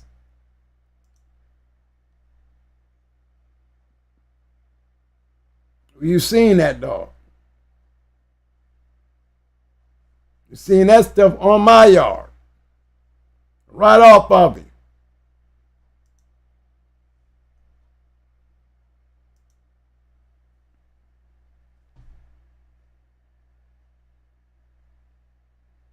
You see deep sub and going hard kennels. They got my little Lupe, and that's Baby.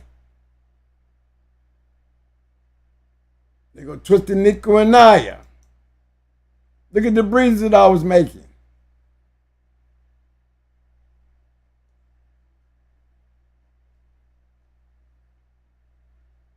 Look at the people. You hear me talking about these people. Fat Bill questioned me. This is the same guy that beat, Cheat Cheat.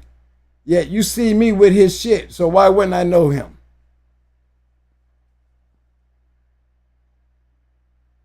It's my bitch.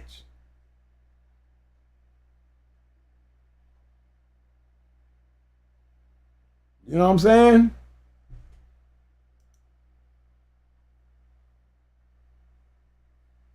A lot of good dogs in that litter. I still didn't see the shit. Oh, this is the that's the crew of Man in White. I see Nico Storm there. They go Sassy Day.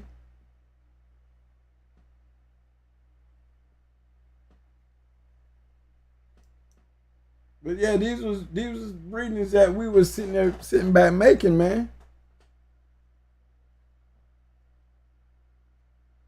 And he had a little mate sister. She's not up here, but she's on there, and that was the shit. Yeah, this dude had a little mate sister called the shit. He went on to be a 2-time winner, and the shit went on to be a 1-time winner. But best believe these dogs was biting. They represented what they was bred to do. And I going back where we come from. I'm going right back where we come from. Going right back where we come from. Matter of fact, I was there, and this is the litter of puppies. I told you I had the 2 puppies riding down the highway, and they was fighting in the back of the truck. This is that litter. He's just one of them. I had 2 of them. It's one of those special kind of breeding, special kind of litters. Look how they bred. That's boiled shit here at the bottom. Being crossed in the Lucane.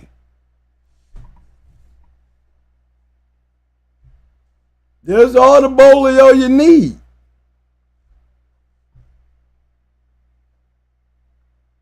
There's all the yellow. There's all the red boy you need. That's red boy bolio right there. Red boy bolio right there.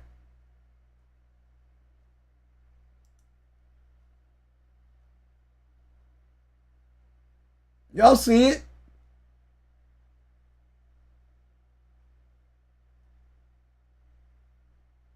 You wanted to say, where's the Jeep at though, twin? Well, here's the Jeep. Got all the Jeep you need. Just remind me, I said the top notch. You gonna see it in shit that works.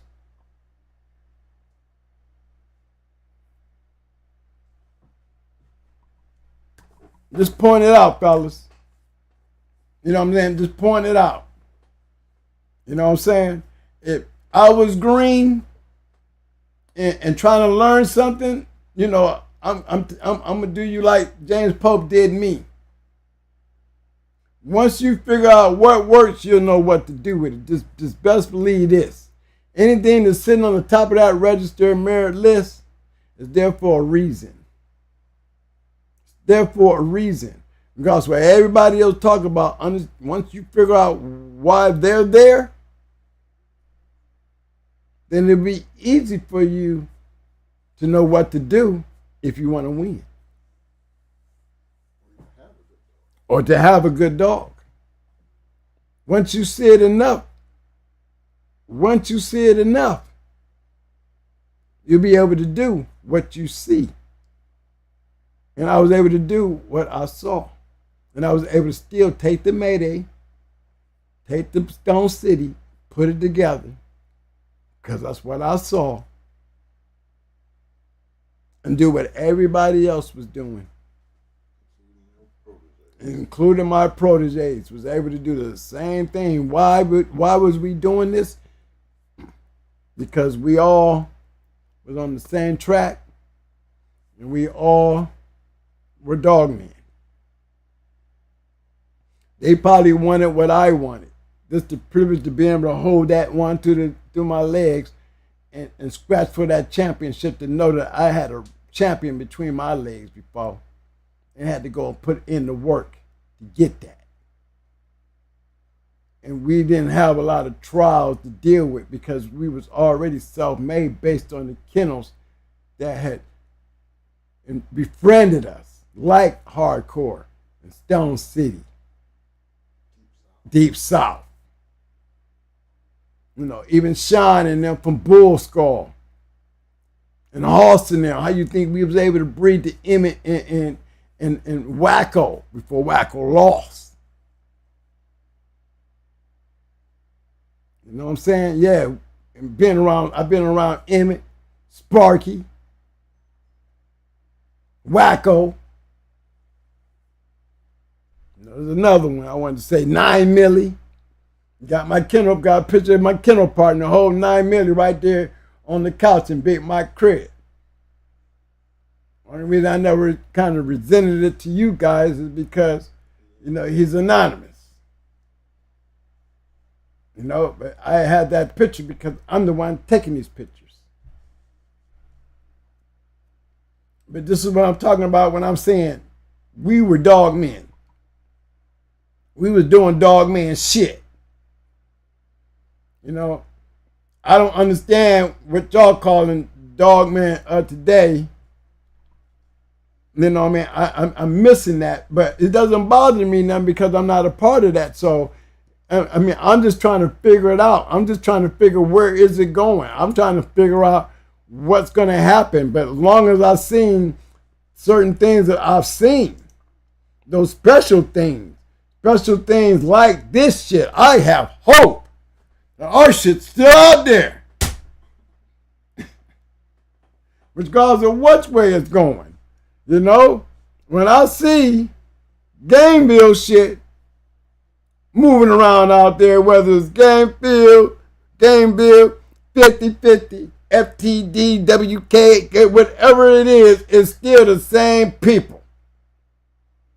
You know, in this game, sometimes you got to change to many names, but one thing don't change is that dog. That dog. And that dog was a big factor. Louisiana, Arkansas Combine, them boys been around us a long time. You picking in our yards, you'll notice we were playing with the same thing. From Cool Buck to Jesse. Just think about it. Cool Buck and Jesse. We made a lineage with those dogs. On top of our own. With our Mayday shit. Our Stone City shit. These ain't no freaks. This ain't no one-hit splitter killer. No. These are dog men doing this. Dog man. For some of those that know, some of those that got been to the Ace Hardware, know who the fuck that is. Okay? Just gonna keep it real with you. You know who that is. You know.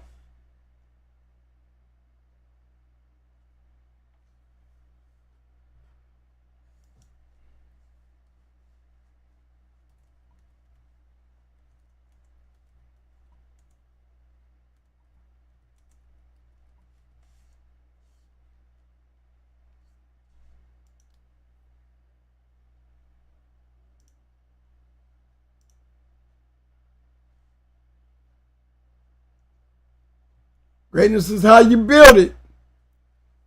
Greatness is how you build it.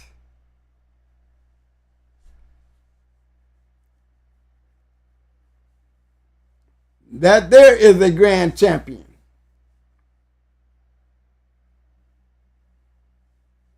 Yes, that dog there is a grand champion. You want to see the lineup? Concept. Do I got my Bolio? Yeah, do I got my red boy?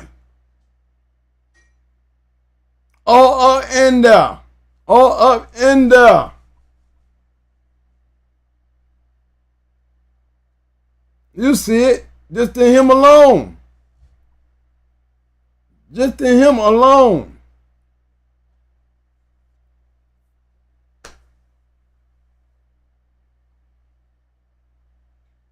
Got all the right names, all the right faces, all the right dogs.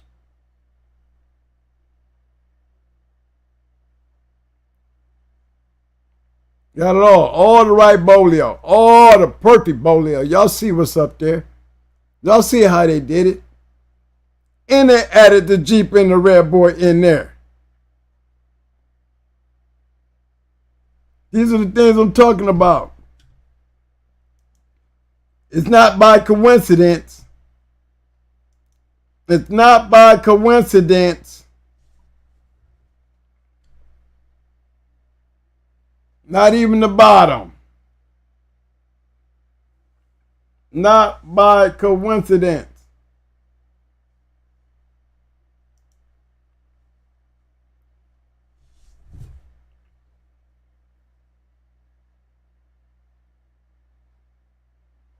Took all that good shit.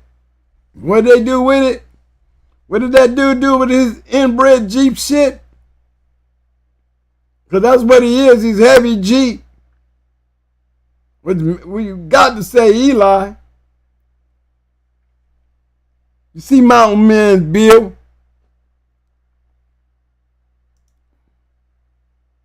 Just in case y'all didn't know. There's honey bunch all over it.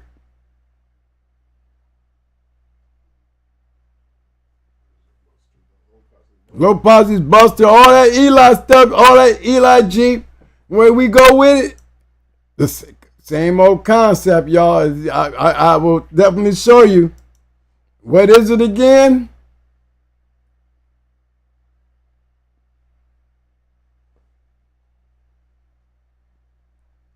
There's more buck, Bolio, Jeep, Red Boy,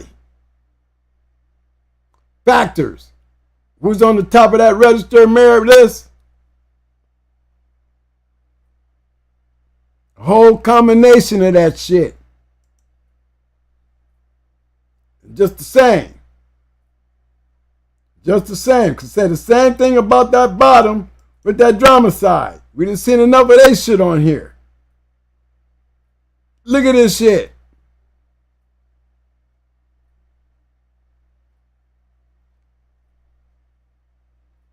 You see it. What did they do? They went and took their little full-time winner, little killer.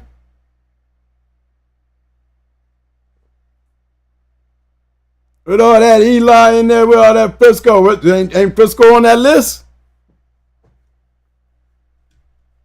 What they go do with their little bad ass bitch? They went and bred it into some more shit. Remember, they got to do this. They got to put the work in. They took their bitch and went to that drama side male because they liked the way he was bred. They was already bringing something to the table. We already know what this shit is. anyway. It built Drumicide.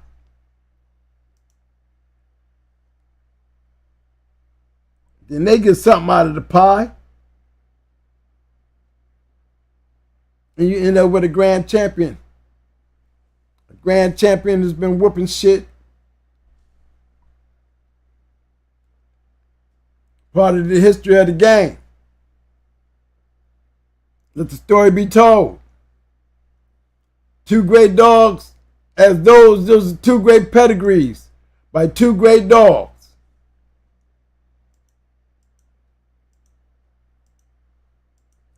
Where you go, Mike? Did I lose him?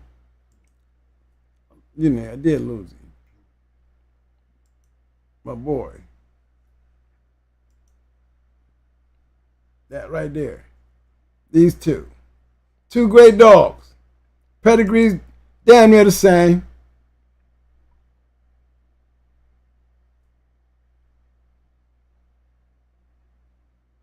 Damn near the same. If you don't believe me, then let me hit Zoe then to bring y'all to the light of this. Just to make sure everybody's staying honest.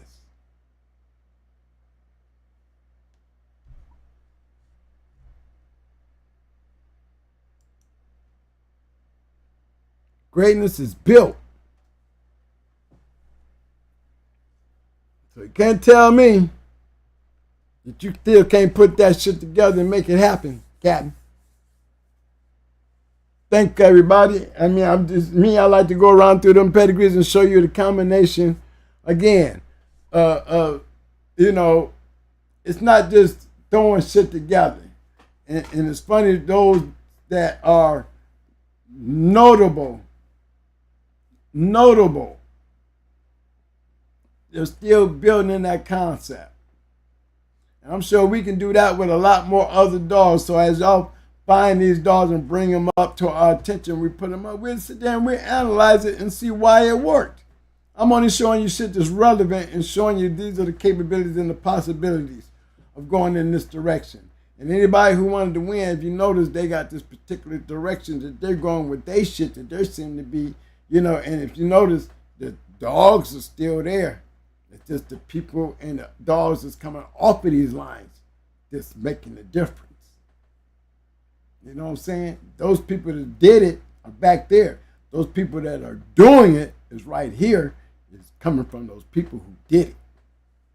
So you got to be able to play with who did it if you want to do it. I rest my case. Any questions? Anybody got any questions?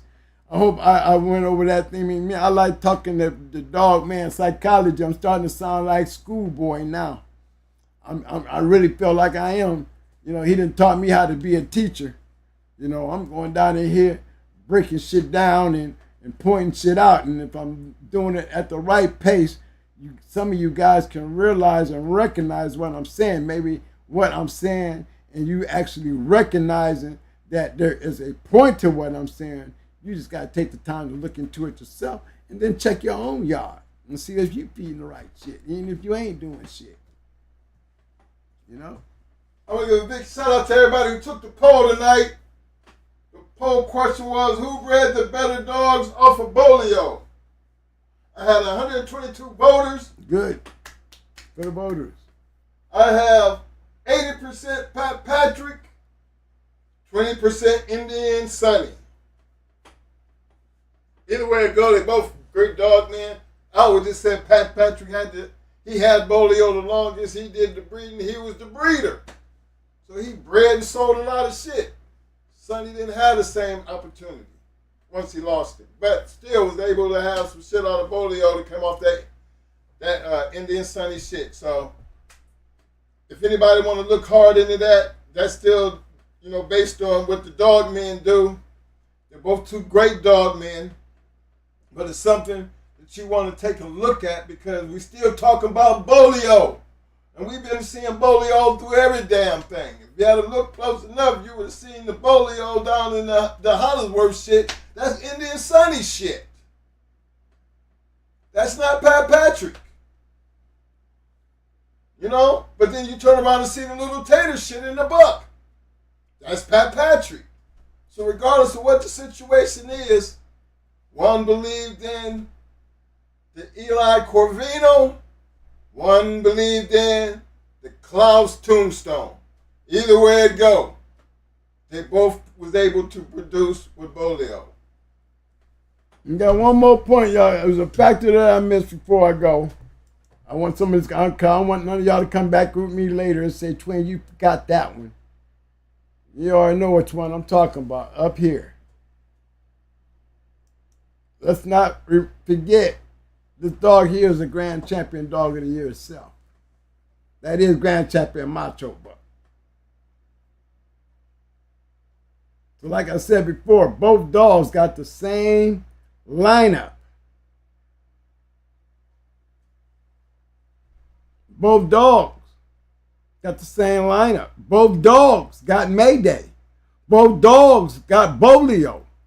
Both dogs got Jeep. Both dogs are grand champions.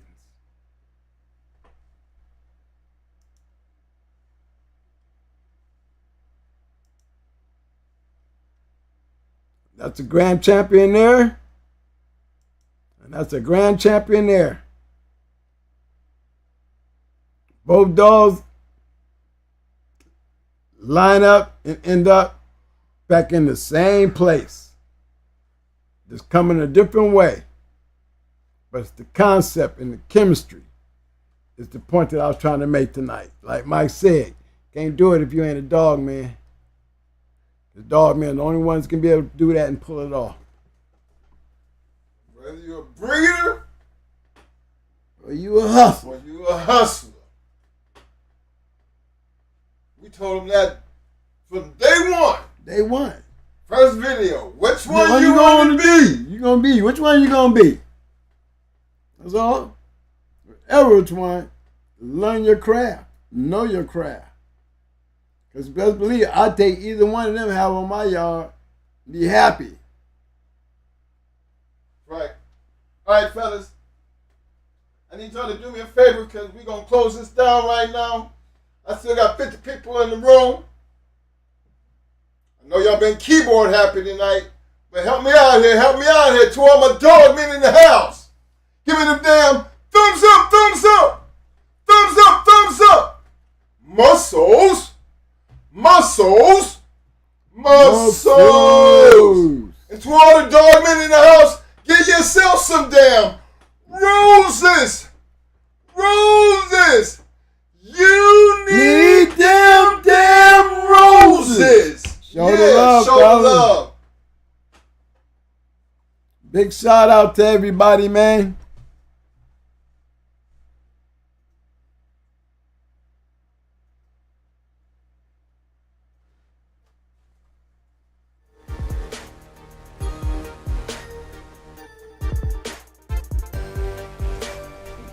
All right, fellas. Hey, I appreciate everybody for showing up tonight. Big shout out to all my peoples in the house. Hold on.